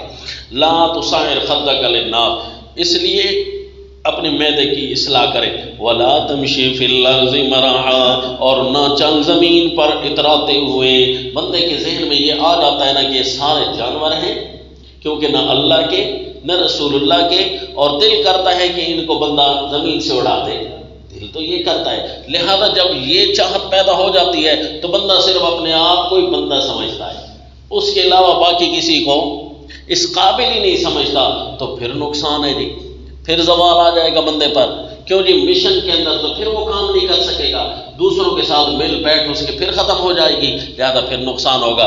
اگرچہ معاملہ تو اسی طرح ہے، لیکن زور دے اپنے اوپر، وَلَا تَمْشِ فِي الْأَرْضِ مَرَحًا، تیری چال میں بھی فرق نہ آئے، دوسروں کو کچھ نہ سمجھنا، ایسی چال نہ ہونی چاہیے، وَلَا تَمْشِ فِي الْأَرْضِ مَرَحًا۔ تو جب یہ دین کے حامل افراد کو یہ سبق دیا جا رہا ہے تو دنیا میں تھوڑی سی نوکری بڑی لگ گئی، تنخواہ زیادہ آ گئی، تو ہماری سرائکی میں کہتے ہیں ٹورے کی فرق آ گئی جی، تو چال میں فرق دنیاوی امور کی وجہ سے تو نہ ہی آئے، یہ دینی امر کی وجہ سے جس میں بیچارے کا کوئی مسئلہ بھی نہیں تھا، حق بھی بنتا تھا اس کا، اس کے باوجود اللہ نے فرمایا نہیں، مشن میں رکاوٹ آتی ہے، نہیں یہ چال نہ چل، وَلَا تَمْشِي فِي الْأَرْضِ مَرَحًا، یہ چال اس وقت چلی جا سکتی ہے جس وقت کسی کو مارنا مقصود ہو، جس وقت تبلیغ بند ہو جائے نا اس وقت یہ چال چلے، وہ کون سی چال ہے جی؟ میدان جہاد میں، پھر اس وقت یہ چال، اس وقت بندہ ہاتھ باندھ کر تو نہ چلتا پھرتا رہے، ہاں جی آؤ جی اور مہربانی جی، اس وقت تو جناب صحابہ اکرام کے لیے عبارتیں ملتی ہیں فتوح الشام کے اندر کہ سر سے ان کی پگڑیاں بھی اتر جاتی اور سر پر جو ہے نا سرخ پٹی باندھ لیتے، خوب دہشت ناک منظر کے ساتھ آگے چلتے کہ ہم جمعہ دیگر نیز کوئی ہے جو ہمارا مقابلہ کرے، حل من مبارزن، تو اس وقت مبارز، اس وقت یہ کرنا ہے، لیکن چونکہ ہم نے تبلیغ کرنی ہے یہاں پر اس چال کی اجازت نہیں ہے۔ وَلَا تَمْشِ فِي الْأَرْضِ مَرَحًا، اور نہ چل زمین میں اتراتے ہوئے، إِنَّ اللَّهَ لَا يُحِبُّ كُلَّ مُخْتَالٍ فَخُورٍ، بے شک اللہ نہیں محبت کرتا اترانے والوں کو، فخور بڑائیاں کرنے والے کو، باتوں کے ساتھ اپنے کردار کے ساتھ تکبر کرنے کو مختال کہتے ہیں، گفتار کے ساتھ تکبر کرنے کو فخور کہتے ہیں، تو اس لیے مختال کا معنی اکڑنے والا، اترانے والا، اور فخور کا معنی ٹرے مارنے والا ہے جی، لمبی لمبی چھوڑنے والا، اللہ کو یہ پسند نہیں ہے۔ وَقَصِدْ فِي مَشِيكَ، چونکہ یہ اسی 5ویں نصیحت کا ہی حصہ ہے تو اس لیے ہم اس کو الگ نہیں کہہ رہے، 5ویں نصیحت بنا رہے ہیں، لیکن آیت تو آ گئی ہے نا الگ، تو اس کا مطلب ہے درس کوئی الگ دیا جا رہا ہے، یعنی یوں نہ کر تو کیسے کروں، یوں کر۔ وَقَصِدْ فِي مَشِيكَ، اور عاجزی کا یہ معنی بھی نہیں ہے کہ ساروں کو اپنے اوپر چڑھا لے، وَقَصِدْ فِي مَشِيكَ، اور چال بیچ کی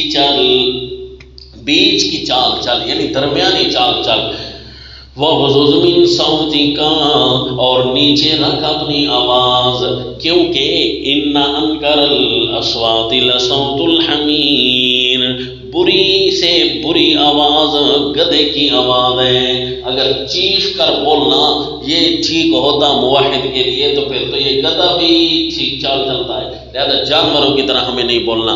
تو اسی لیے بندہ جی سخت سے سخت بات، مشکل سے مشکل بات نرم لہجے میں کرے نا، اس کے اندر خوبصورتی پیدا ہو جاتی ہے اور وہ قابل اپیل بن جاتی ہے، بندہ اس پر عمل کر لیتا ہے، اور نرم سے نرم بات تھوڑی سختی میں کر دے تو شیطان کو موقع مل جاتا ہے، آ بھائی اس کو میں اڑا لیتا ہوں، کیونکہ اس موحد نے، ترغیب دینے والے نے بات کو تھوڑا سخت کر دیا، لہذا بیانات میں اپنے آپ کو قابو میں رکھا کرے۔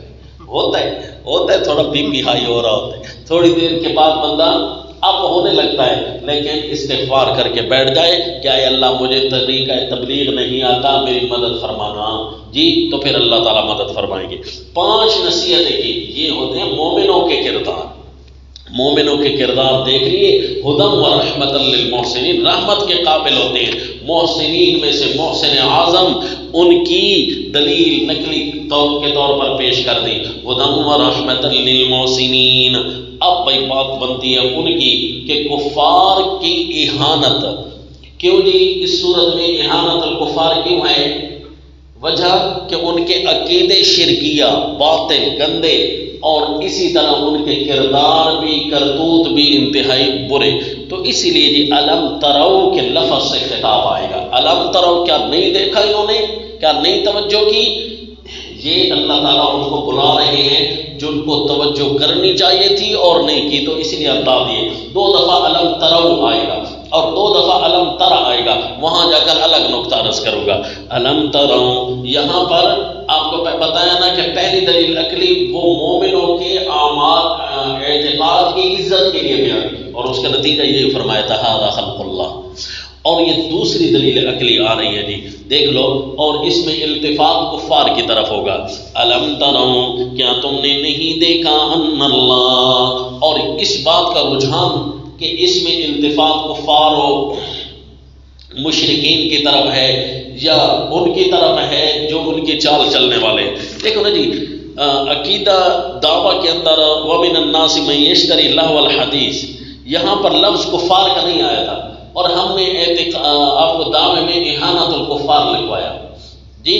تو احانت الکفار و متبعیہم یوں بھی لکھ دیں تاکہ جو ہے یہ ہماری اس بات کی کہ الم ترو کے ساتھ خطاب مشرکین کو ہے، اس بات کی تقویت پچھلی صورت کے ساتھ بنے گی. کیونکہ یہ پچھلی صورت کا یہ صورت تتمہ ہے اور پچھلی صورت میں جہاں مشرکین و کفار کو خطاب تھا وہاں مادہ پرست لبرل لوگوں کو بھی خطاب تھا نا. تو اس لیے جی الم ترو ان اللہ سخر لکم کے اندر اور اس صورت کے اندر سارا کا سارا اسی طرح انداز ہے جس طرح پچھلی صورت کے اندر انداز تھا. پچھلی صورت میں تخاطب کسی کے زیادہ تھے کہ نہیں تھے نا، تو اس کے اندر التفات کیا لکھوایا تھا کہ کس طرف زیادہ ہے، ان 16 دلائل کے اندر التفات کس طرف زیادہ تھا، مادہ پرست لبرل لوگوں کی طرف التفات زیادہ تھا. تو اس لیے جی یہ صورت چونکہ تتمہ ہے نا تو اس میں توہین آمیز کام کرنے والے کفار ہوں یا ان کے تابعدار ہوں یعنی مادہ پرست لبرل، ان کے بارے میں یہاں اللہ صیغہ پھر تخاطب کر لیا ہے پچھلی صورت کی طرح. الم ترو ان اللہ سخر لکم ما فی السماوات وما فی الارض، کیا انہوں نے توجہ نہیں کی کہ بے شک اللہ نے کام میں لگا دی ہیں وہ چیزیں تمہارے لیے، وہ چیزیں جو آسمانوں میں ہیں، وما فی الارض اور جو زمین میں ہیں. بہت ساری چیزیں، آسمان کے سورج چاند یہ تمہارے کام میں ہیں جی. اور آسمان پر بھائی کئی ایسے سیارے ہیں جو صرف پانیوں کے بنے ہوئے ہیں اور جن کے اندر صرف پانی ہی پانی ہے، کچھ ایسے جن میں آگ ہی آگ ہے، کچھ ایسے جس میں مٹی اور پتھر ہے، وہ سارا کا سارا ہمارا سسٹم سنبھالے ہوئے ہیں. اور یہ سائنسدان حیران ہو جاتے ہیں ایسی باتیں دیکھ کر. وَأَسْبَغَ عَلَيْكُمْ نِعَمَهُ ظَاهِرَةً وَبَاطِنًا، اور پوری کر دی تم پر اپنی نعمتیں کھلی اور چھپی بھی نعمتیں پوری کی ہیں اور ظاہر نعمتیں بھی پوری کی ہیں. چھپی نعمتیں جسم کے پورے حصص کو ہم آج تک پڑھ نہیں سکے تو ہم جسم کو پال کیسے سکتے ہیں، ڈی این اے کو ابھی تک پورا پڑھ نہیں سکے. تو بہت ساری نعمتیں ہم سے پوشیدہ بھی ہیں لیکن ہیں صحیح. ہمیں کیا پتا کس قسم کی گیسز کائنات میں چل رہی ہیں اور کتنے جانور ہیں جو ان گیسز کو کنٹرول کرنے کے لیے اللہ نے بنائے ہیں. مثلا جتنے بھی زہریلے جانور ہوتے ہیں نا تو یہ کائنات فضا کی زہریلی چیزوں کو اپنے کنٹرول میں لے رہے ہوتے ہیں. ہمیں کو پتہ ہوتا ہے کہ تو لہذا ہمیں جب پتہ نہیں تو نعمتیں تو ہیں نا، اور کھلی نعمتیں بھی اللہ نے تمہارے اوپر کی، کیا تم نے توجہ نہیں کی. عرض کیا نا کہ اس دلیل نقلی دوسری کے اندر التفات کفار کی طرف ہے جن کے عقیدے برے ہیں یا اعمال برے ہیں. چونکہ ان کے عقیدے برے تھے تو اور ان کے اعمال دونوں کی طرف اللہ نے خطاب کیا کہ دیکھو وَمِنَ النَّاسِ مَن يُجَادِلُ فِي اللَّهِ بِغَيْرِ عِلْمٍ. اب یہ التفات انہی کی طرف تھا تبھی تو آخر میں یہ فرمایا وَمِنَ النَّاسِ مَن يُجَادِلُ فِي اللَّهِ بِغَيْرِ عِلْمٍ وَلَا هُدًى وَلَا كِتَابٍ مُنِيرٍ.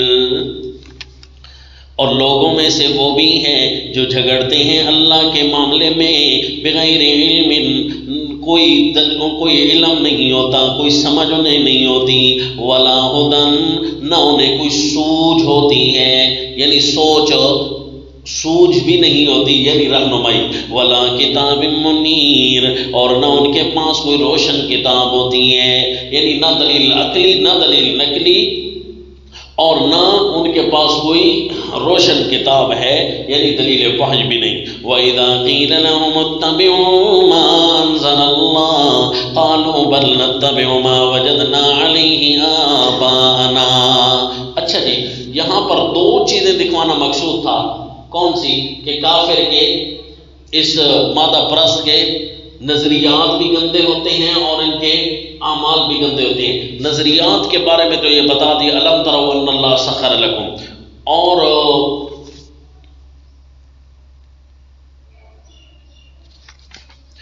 وَإِذَا قِيلَ لَهُمْ، اب یہ ان کے اعمال کے متعلق اسی طرح دلیل نقلی دی جا رہی ہے، کفار سے دلیل نقلی کہ دیکھو یہ کہتے کیا ہیں۔ یہ عجیب بات ہے جی، کفار سے دلیل نقلی، جس طرح کے مومنوں کے اعمال کے لیے سیدنا لقمان حکیم سے دلیل نقلی دی تھی۔ وَإِذَا قِيلَ لَهُمُ اتَّبِعُوا، دلیل نقلی بھی نقلی ہے، لیکن اصطلاح تفسیر میں عموماً ہم اس کو شکوے سے تعبیر کرتے ہیں، تو سیٹ اپ بھی برابر ہو گیا اور آپ کو سمجھ بھی آ گیا۔ وَإِذَا قِيلَ لَهُمُ اتَّبِعُوا مَا أَنزَلَ اللَّهُ، جب انہیں کہا جائے ما انزل اللہ کے پیچھے چلو، قَالُوا بَلْ نَتَّبِعُ مَا وَجَدْنَا عَلَيْهِ آبَاءَنَا، تو یہ کہتے ہیں بل نتبعو، کہ ہم تو چلیں گے ما وجدنا علیہ آباءنا، اس چیز پر جس پر پایا ہے ہم نے اپنے آباء و اجداد کو۔ اولو کان الشیطان یدعوہم الی عذاب السعیر، اس کا مطلب ہے ما انزل اللہ کے خلاف چلنے والے آباء و اجداد ہونا، ان کا کہنا نہیں ماننا، اور مومن ہوتا ہے اس کا کہنا مانتا ہے جو ما انزل اللہ کی طرف بلاتا ہے، اور اس لیے اس کے اعمال اچھے ہیں اور عزت کے قابل ہیں۔ اور جو مشرک کافر لبرل بے دین ہوتے ہیں وہ صرف اور صرف اپنے آباء و اجداد کو دلیل کے طور پر پیش کرتے ہیں، اس لیے ان کے اعمال توہین کے قابل ہیں، کیونکہ ان کا اگوان، ان کے آباء و اجداد کا اگوان تو شیطان تھا۔ اولو کان الشیطان یدعو الی عذاب السعیر۔ اب آگے جی ومن یسلم کے اندر بشارت برائے محسنین، اور ومن کفر کے اندر تخفیف برائے مادہ پرست۔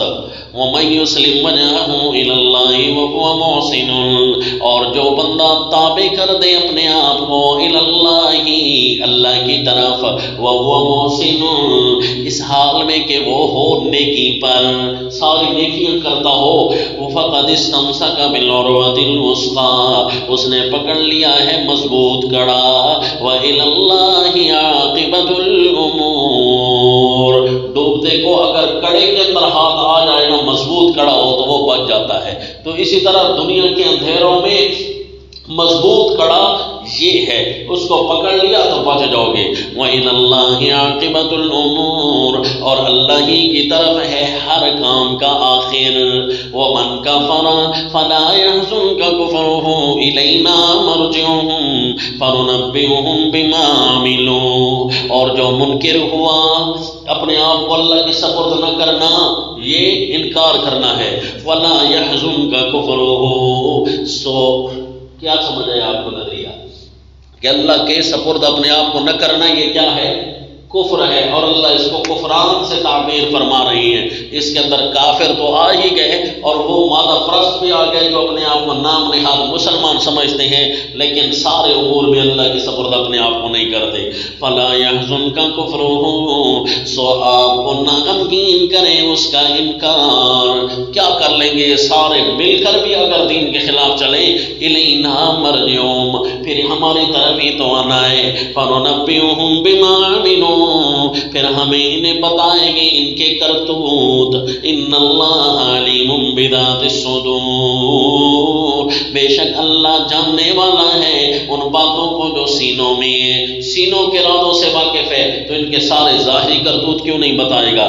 نمتعهم قلیلا ثم نضطرهم الی عذاب غلیظ، اور ہم ان کے کام چلائیں گے تھوڑے، نمتعہم قلیلا، ان کے کام چلائیں گے بہت تھوڑا، کچھ عرصہ ان کا کام چلے گا، ثم نضطرہم الی عذاب غلیظ، پھر ہم ان کو پکڑ لائیں گے گاڑے عذاب میں، عذاب ایسا جو گاڑا ہوگا۔ حیران ہو گئے جی، ثم نضطرہم الی عذاب غلیظ کا کیا مطلب ہے؟ عذاب غلیظ، اب یہ آخرت کا ذکر بھی اس میں نہیں ہے بلکہ فرمایا عذاب غلیظ ہے۔ تھوڑی توجہ کرنا قرآن کے اس مقام کی طرف۔ جتنے بھی مادہ پرست دنیا موجود ہے جن کی وجہ سے دین حنیف کو نقصان پہنچا ہے، انہوں نے دین سمجھا ہے صرف نمازوں کو اٹینڈ کرنا، مذہبی سینٹر میں جا کر حاضری لگوا دینا، بس باقی ساری گاڑی کفر کی چلا رہے ہیں۔ ان کا بالآخر انجام کیا ہوتا ہے؟ غلاظت ہوتی ہے۔ اولڈ ہوم اسی لیے بنا دیے گئے کہ وہاں ان کے پیشاب صاف کرنے والا بھی کوئی نہیں ہوتا، اور ان کو عذاب غلیظ یعنی ہر قسم کا ایسا عذاب، آپ تھوڑی توجہ کریں، وہ ہوگا جس کے اندر غلاظت نظر آئے گی۔ مثلا ان کو جلدی امراض لگ جائیں گے، اور جس طرح پاکستانی ایک ڈکٹیٹر کو لگی تھی جی، جس نے مسجدوں کو گرایا تھا، اور جلدی امراض، جسم گلنے سڑنے والی امراض، یعنی کیڑے لگنے والے امراض، غلیظ چیز جس کو کہتے ہیں نا دنیا والے، بس وہی عذاب میں ملوث ہو گئے۔ ایڈز کی بیماریاں، تو یہ قرآن اشارہ کر رہا ہے من کفر فلا یحزنک کفرہ۔ اب تو آپ کو کھل کر سمجھ آ رہی ہے نا کہ یہ کتاب اللہ کا التفات کہاں کہاں تک جا رہا ہے۔ وَلَئِن سَأَلْتَهُم مَّن خَلَقَ السَّمَاوَاتِ، آپ کو عرض کیا کہ 2 دفعہ علم ترو کی طرح ہوگا، براہ راست علم ترو تو نہیں، ایک دفعہ علم ترو اور دوسری دفعہ وَلَئِن سَأَلْتَهُم۔ جب آپ ان سے سوال کریں گے، وہاں بھی جمع کا صیغہ اور یہاں بھی جمع کا صیغہ، تو 2 دفعہ اللہ نے ان سے خطاب کیا۔ ان کا علم و عمل دونوں گندے تھے، تو دونوں کے بارے میں ایکشن لے لیے، ایک دلیل کے رنگ میں اور ایک شکوے کے رنگ میں۔ اب ان سے سوال کریں، یعنی دوبارہ ان کی، حالانکہ ایک دلیل مومنوں کی ہو گئی تھی، ایک دلیل کافروں کی ہو گئی اور مادہ پرستوں کی ہو گئی، لیکن ان کو سمجھانے کے لیے دوبارہ، اچھا تم بتاؤ، اعتراف کرو اپنی زبان سے، سمجھانے کے لیے ان سے دوبارہ اعتراف کروایا گیا تاکہ یہ اعتراف کرے کہ واقعی ہمارے عمل بھی گندے ہیں اور ہمارے نظریات بھی خراب ہیں۔ اعتراف کرانے کے لیے دوبارہ ایک دلیل آئی، وَلَئِن سَأَلْتَهُم، دلیل کو کون سا نمبر دیں گے جی آپ؟ وَلَئِن سَأَلْتَهُم مَّن خَلَقَ السَّمَاوَاتِ وَالْأَرْضَ لَيَقُولُنَّ اللَّهُ، آپ ان سے سوال کریں نا، آسمانوں کو کس نے بنایا ہے، زمین کو کس نے بنایا ہے، لَيَقُولُنَّ اللَّهُ، تو کہیں گے اللہ ہی ہے۔ تو پھر ان سے پوچھے، پھر لہو الحدیث کی طرف کیا لینے جاتے ہو؟ لہو الحدیث، دنیاوی امور، دنیاوی نصاب، ان سے کیا لینے جاتے ہو؟ آسمان و زمین اتنے بڑے بڑے اللہ نے بنائے ہیں، کچھ سوچنے کے لیے بنائے ہیں۔ کیا سوچنے کے لیے؟ الحمدللہ، یہ سوچنے کے لیے بنائے ہیں۔ الہ بننے والی ساری خوبیاں اللہ کے لیے ہیں۔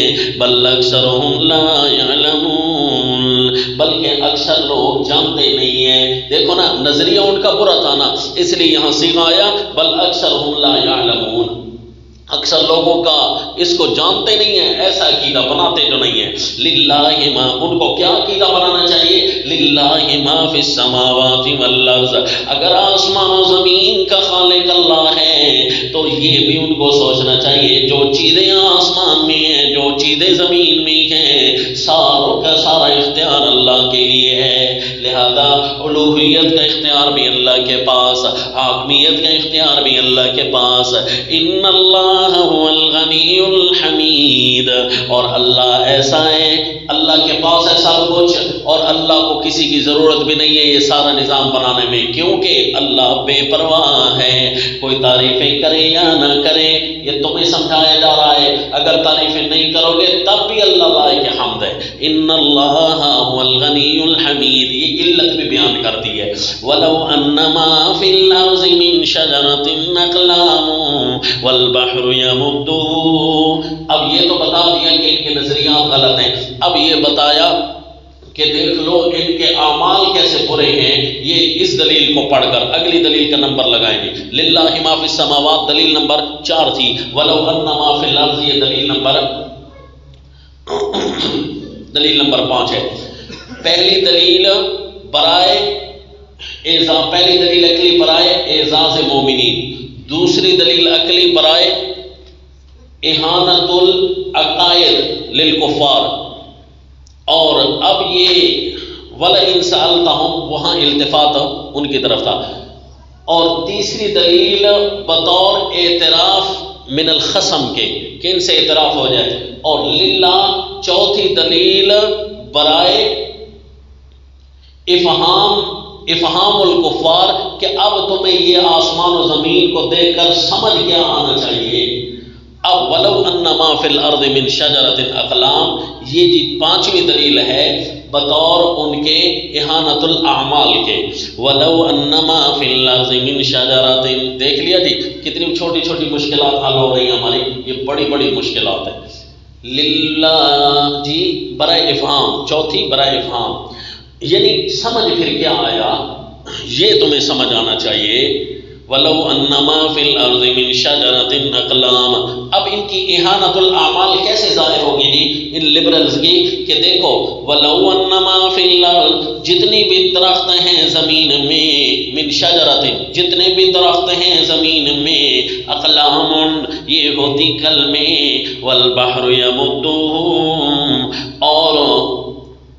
اور سمندر ہوتے اس کی سیاہی، یمدہ اس کی سیاہی، من بعدہ سبعۃ ابحر، اس کے بعد 7 سمندر، اور من بعدہ سبعۃ ابحر، 7 سمندر اور بھی اس کی سیاہی بن جائیں، ما نفدت کلمات اللہ، اللہ کی معلومات، کلمات کا لفظ اتنا وسیع ہے کہ اس کے اندر اللہ نے کیا کیا بند رکھا، ما نفدت کلمات اللہ، نہیں ختم ہوں گے اللہ کی باتیں، یعنی معلومات، اللہ کی طرف جانے والی باتیں، اللہ کی معلومات بھی اسی میں ہیں، اللہ کے احکام کی خوبصورتیاں بھی اسی میں ہیں، اللہ والی باتیں ختم ہونے کا نام نہیں لے گی، اتنے زیادہ اللہ کی تعریفات ہیں، اور تم اس اللہ سے اعراض کر رہے ہو، کتنے برے تمہارے کام ہیں، اس اللہ سے ہٹانے والے کام کر رہے ہو، اس اللہ کے علاوہ،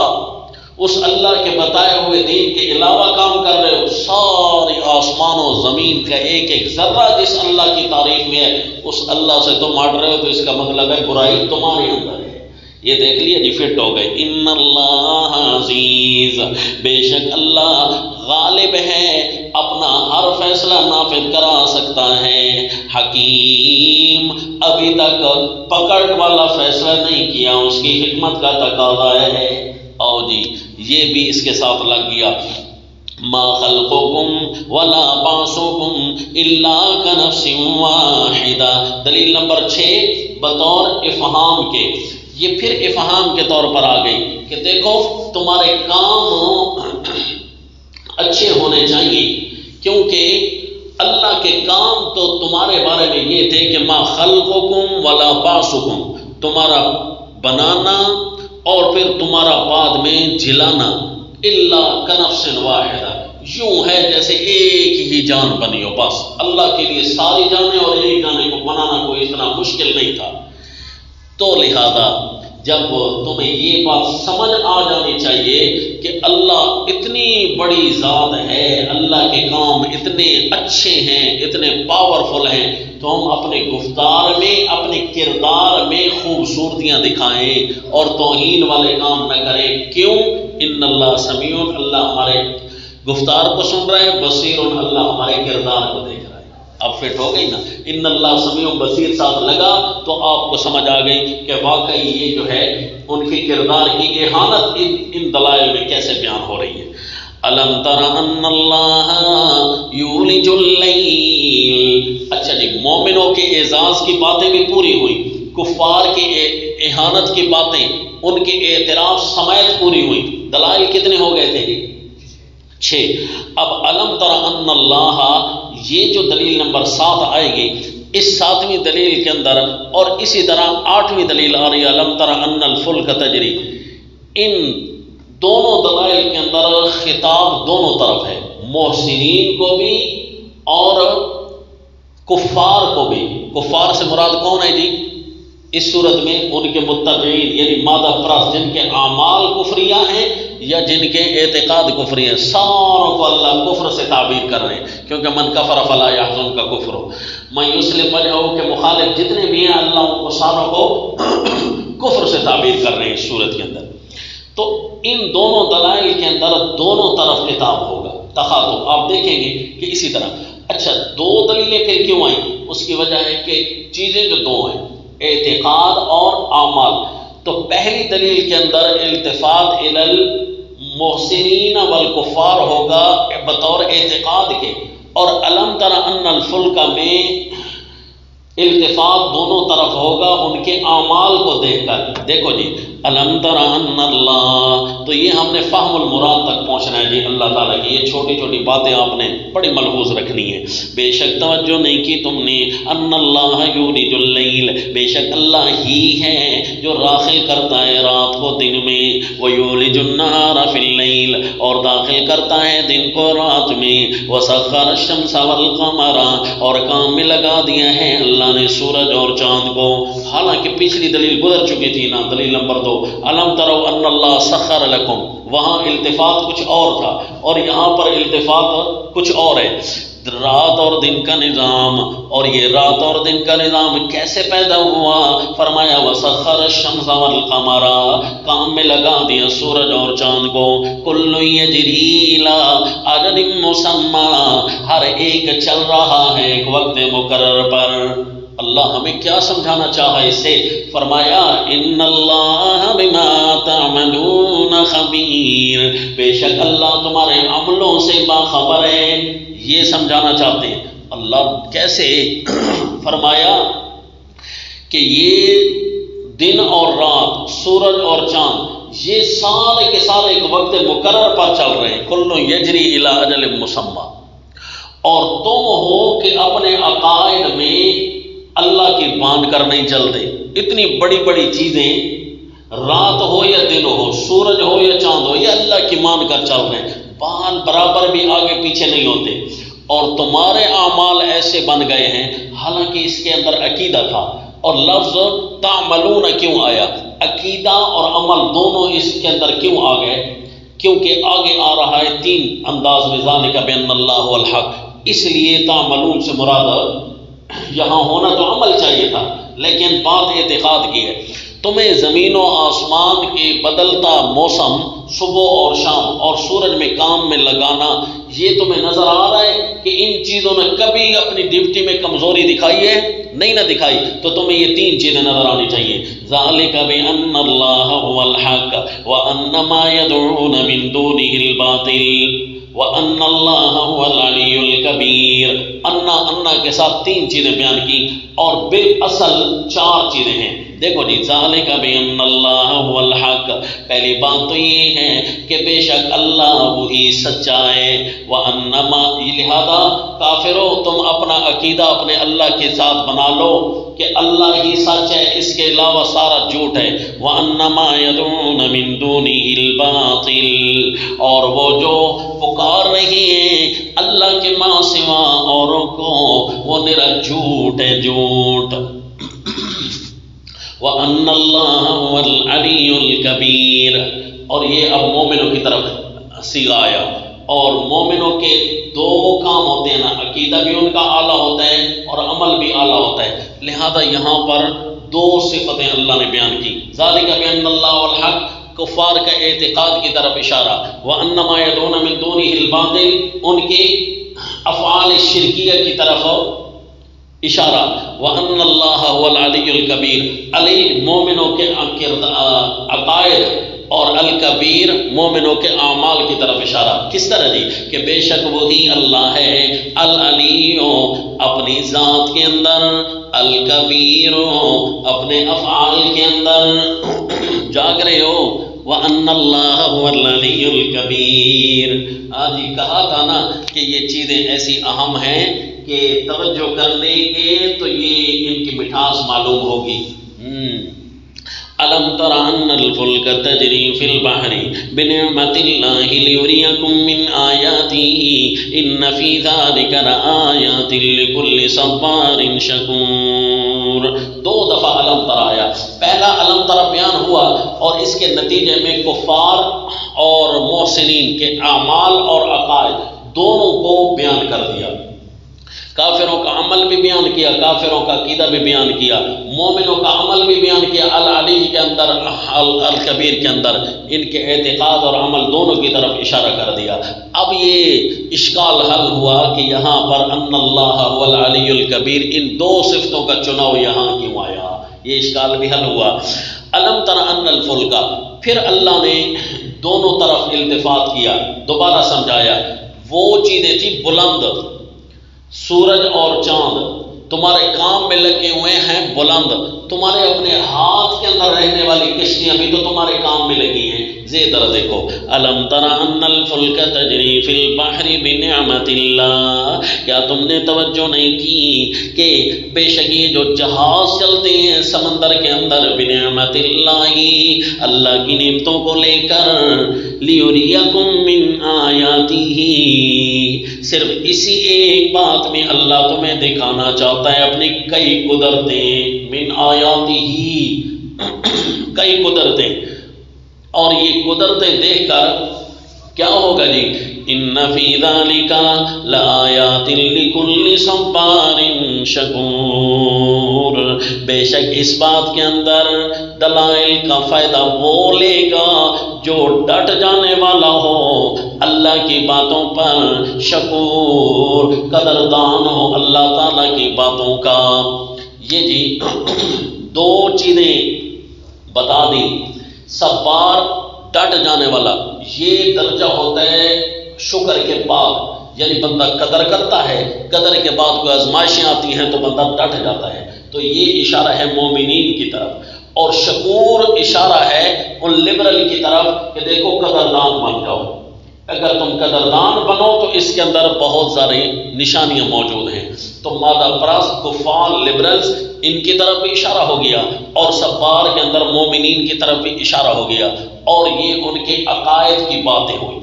عقائد کی باتیں ہوئی نا کہ دیکھو جو چیز تم استعمال کرتے ہو اس استعمال کے بعد کم از کم سوچا تو کرو، نظریہ تو بنایا کرو کہ واقعی اللہ کے دلائل قدرت ہے، لیریکم من آیاتی۔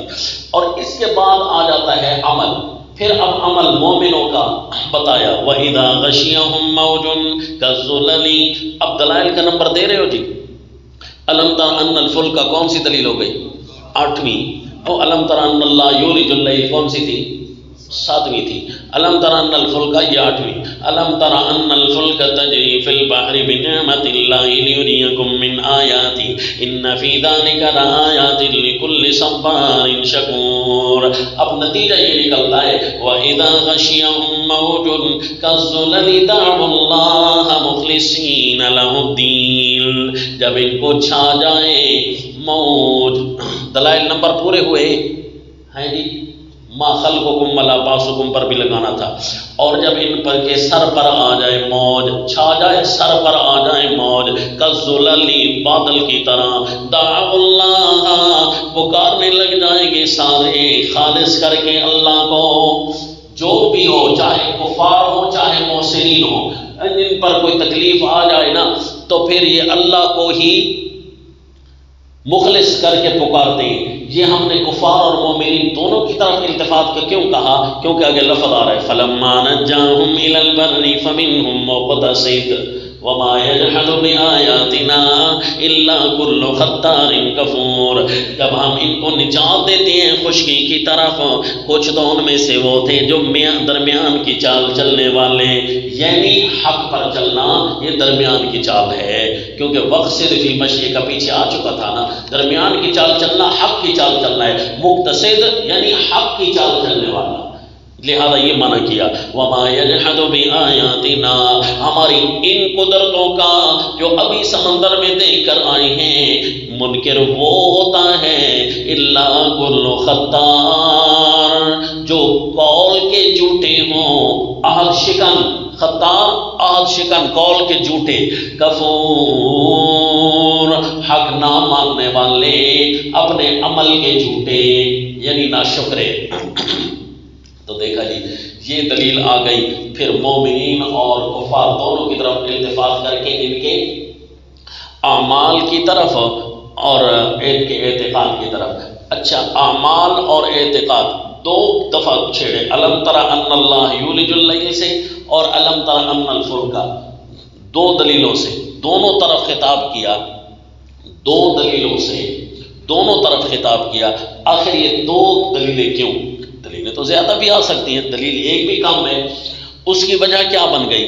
اس کی وجہ یہ جو پہلی دلیل تھی نا یہ تھی آفاقی، اور جو دوسری دلیل تھی نا یہ تھی انفسی. پہلا علم ترا آفاقی کی طرف تھا اور دوسرا علم ترا یہ انفسی کی طرف تھا کہ اپنے آپ کو دیکھ لو جو چیزیں تم خود استعمال کر رہے ہو. تو اس لیے جناب آفاقی اور انفسی بیان کر کے بتا دیا کہ ہر جگہ پر مومن کے اعتقاد ہوں یا عمل ہوں اعزاز کے قابل ہیں، اور کفار و ملحدین اور لبرل مادہ پرستوں کے نظریات ہوں یا ان کے اعمال ہوں دونوں قابل اہانت ہوتے ہیں. یا ایھا الناس سے یہ پھر اللہ تعالیٰ نے ترغیب دے دی الی الاعتقاد والعمل. اس لیے صیغے دو قسم کے آئیں گے کہ اعتقاد میں بھی دھوکہ نہ کھانا، عمل میں بھی دھوکہ نہ کھانا. ترغیب آ گئی جی، یا ایھا الناس ومن الناس من یشتری، آیت ہے نا آیت نمبر 6 کے اندر، تو یا ایھا الناس سے ترغیب ہے. چونکہ محسنین کو تو ترغیب کی ضرورت ہی نہیں، وہ تو کامل ہو چکے ہیں نا، اور اب غیر محسنین کو ترغیب کی ضرورت تھی. اور ترغیب بھی کتنی چیزوں میں؟ دو چیزوں میں. لہذا سیغے دو آئیں گے. دیکھنا، یا ایھا الناس اتقوا ربکم نمبر 1، واخشوا یوما 2، یا ایھا الناس اتقوا ربکم، اے سارے لوگوں اپنے رب سے ڈر جاؤ، رب کی نافرمانیاں نہ کرو. واخشوا یوما، اور اس دن کی جواب دہی سے ڈر جاؤ. لا یجزی والد عن ولدی، بتایا تھا نا کہ خشیت پیدا ہو جائے تو کیا بندہ کوئی بھی عمل برا ایسا نہیں کرتا جو اللہ کی نافرمانی کی طرف ہو. اس لیے واخشوا سے دعوت الی العمل اور اتقوا سے دعوت الی الاعتقاد. لا یجزی والد عن ولدہ ولا مولود هو جاز عن والدہ شیئا، جس دن نہ کام آئے گا باپ اپنے بیٹے کے اور نہ بیٹا اپنے باپ کے کام آئے گا کچھ بھی، شیئا کچھ بھی. ان وعد اللہ حق، بے شک اللہ کا وعدہ سچا ہے. فلا تغرنکم الحیات الدنیا، لہذا تمہیں دو قسم کے دھوکے آئیں گے، ایک عملی دھوکے اور ایک اعتقادی دھوکے. عملی دھوکے میں دنیا تمہارے سامنے آئے گی. فلا تغرنکم الحیات الدنیا، سو تمہیں دنیا کی زندگی بہکا نہ دے، تمہارے اعمال خراب نہ کر دے. ولا یغرنکم باللہ الغرور، دھوکا اعتقاد کے اندر، اور نہ تمہیں دھوکہ دے اللہ کے نام سے الغرور، کوئی دھوکے باز، یعنی کوئی ایسا نیا عقیدہ تمہارے ذہنوں میں نہ ڈال دے. دھیان کرنا یہ دونوں کام اپنے مضبوط کرنا، اتقوا اور واخشوا. لہذا اعمال بھی خوبصورت کر لینا، اہانت والے نہ کرنا، ورنہ زمین کے اندر غلبہ نہیں ہوگا، زمین کے اندر رسوائیاں مقدر ہوں گی. ان اللہ عنده علم الساعة وينزل الغيث ويعلم ما في الارحام وما تدري نفس ماذا تكسب غدا وما تدري نفس بأي ارض تموت. آخری آیت کے اندر جملے گننا، علم الساعة ينزل الغيث يعلم ما في الارحام ما تدري نفس ماذا تكسب وما تدري نفس بأي ارض تموت ان اللہ علیم خبیر. آخری جملہ علت ہے. پہلے 5 جو جملے ہیں یہ 5 چیزوں میں سے ایک کلی چیز ہے اور 4 ایک جزئی چیز ہے اور 4 کلیات اللہ نے بیان فرمائی 5 چیزوں کے اندر. اور ان 5 چیزوں میں ایک جو جزئی ہے یہ اس کا تعلق اعتقاد سے ہے، اور 4 چیزیں جو کلیات ہیں اس کا تعلق اعمال سے ہے. لہذا یہ آخری دلیل بھی اللہ بیان فرما رہے ہیں اعتقاد اور عمل کی پختگی کی طرف، کہ ہمیں آخری دلیل، یہ دلیل نمبر 9 ہے، آخری دلیل بتائی ترغیب پر متفرع کر کے. آخری دلیل کیسے بتائی تھی؟ ترغیب پر متفرع کر کے کہ ہمیں کیسے عقیدے رکھنے ہیں، کہ ہمیں اعمال کیسے کرنے ہیں، کیسے کیا کریں. تو بتا دیا کہ یوں کرو، ان اللہ عندہ علم الساعہ، یہ نظریہ رکھو کہ جب خالق اللہ ہے، بتایا کسی کو نہیں ہے، تو علم بھی اسی کے پاس ہے. قیامت کا علم یہ ہے جزئی چیز، ایک چیز، اس کا علم اللہ نے کسی کو نہیں دیا. وَيُنَزِّلُ الْغَيْثَ، بارشیں تو بہت ساری جگہ پر ہوتی ہیں نا، یہ کلی چیز ہے. اور اللہ بارشیں نازل کرتا ہے، یہ نظریہ تم نے بنانا ہے. اور لہذا نظریہ جب یہ ہے تو پھر مانگنی بھی بارشیں اسی سے ہیں. وَيَعْلَمُ مَا فِي الْأَرْحَامِ، جتنے بھی رحم ہیں، کلی چیز ہے نا، چاہے جانوروں کے رحم ہو چاہے انسانوں کے رحم ہو، ان ساروں کے اندر کیا ہے یہ اللہ جانتا ہے، یہ بھی کلی چیز ہے. لہذا تم نے اگر مانگنا ہے تو اللہ سے مانگنا ہے، کیونکہ پیدا بھی اللہ نے کیا اور علم بھی اللہ کے پاس ہے. وَمَا تَدْرِي نَفْسٌ مَاذَا تَكْسِبُ غَدًا، اور کوئی جی نہیں جانتا کہ وہ کل کیا کرے گا. یہ بھی کلی چیز ہے. بہت سارے امور ہوتے ہیں نا، بہت سارے لوگ ہوتے ہیں جو کر رہے ہوتے ہیں. وَمَا تَدْرِي نَفْسٌ بِأَيِّ أَرْضٍ تَمُوتُ، اور کسی جی کو یہ نہیں پتا کہ کس زمین میں اس نے مرنا ہے. یہ بھی کلی چیز ہے. بہت سارے جی ہیں جنہوں نے مختلف جگہوں پر مرنا ہوتا ہے. لہذا ان اللہ علیم خبیر، یہ کیونکہ اللہ علیم ہے، تمہارے اعمال کو جاننے والا، خبیر ہے، تمہارے اندر کی خبر رکھنے والا، اعتقاد کی خبر رکھنے والا. سارے صیغے فٹ ہو گئے جی مضمون صورت کے ساتھ بھی. اچھا جی، یہاں پر کلی اور جزئی کی عبارت لگا کر آپ کو ایک بہت بڑا اشکال بھی حل کروا دیا کہ دیکھو جی، قیامت کا علم تو ذرے کا بھی کسی کو نہیں ہے، کیونکہ اچانک آئے گی نا. اور باقی جو 4 کلیات ہیں، اس کے ذرے کا علم اگر کسی کو ہو جائے تو کلی کا توڑ تو وہ نہیں بنتا. کس طرح جی؟ کہ اگر کسی ایک بندے کو پتہ چل جائے کہ رحم مادر میں کیا ہے، اسباب کے ذریعے پتہ چل بھی جائے، تو یہ اللہ تعالیٰ کے علم کو توڑ نہیں سکتا، کیونکہ اس کا علم کلی پر محیط ہے. اسی طرح کل کوئی بندہ کہہ دے کہ میں جی کل یہ کام تو کروں گا، مجھے یہی پتا ہے، وہ کر بھی دے، تو وہ ایک جزئی امر ہے، ورنہ تو کلی پر کوئی محیط نہیں ہے. وہ کلی علم اللہ کا ہے. وما تدری، اور پھر جزئی علم بھی اللہ کا ہے تو بغیر اسباب کے ہے. بندہ کل کے کام پر قادر نہیں ہے، صرف وہ پلان اپنا بیان کر سکتا ہے. وما تدری نفس بأی ارض تموت. اسی طرح کل کس نے کون سی زمین پر مرنا ہے، اگر کسی کے بارے میں پتہ چل جائے کہ کل اس نے جی فلاں اسپتال میں مر جانا ہے یا فلاں علاقے میں، تو وہ ایک چیز کے معلوم ہونے سے کلی چیز کا پر احاطہ تو لازم ہو نہ آیا. تو اب لہذا پتہ چل گیا کہ علم غیب میں ان 4 چیزوں پر کلیات کے حساب سے اللہ تعالیٰ کامل ہے، اور ان کی جزیات پر بھی اللہ کامل ہے بغیر اسباب کے. سمجھا جی؟ اور بندے اگر ان کی جزیات کو معلوم کر لیتے ہیں تب بھی اسباب کے تحت معلوم کر سکتے ہیں. اور جی یہ صورت اپنے اختتام کو اپنی خوبصورتیوں سمیت پوری ہوئی. کیا ہی عمدہ ترتیب تھی. علم و عمل جو کہ پچھلی صورت کا تتمہ تھی کہ غلبہ کیوں مومنوں کو آئے گا، اس لیے آئے گا کہ وہ قابل اعزاز لوگ ہیں اعتقاداً اور عملاً. اور کفار اپنی سب کچھ ہونے کے باوجود مغلوب کیوں قرار پائیں گے؟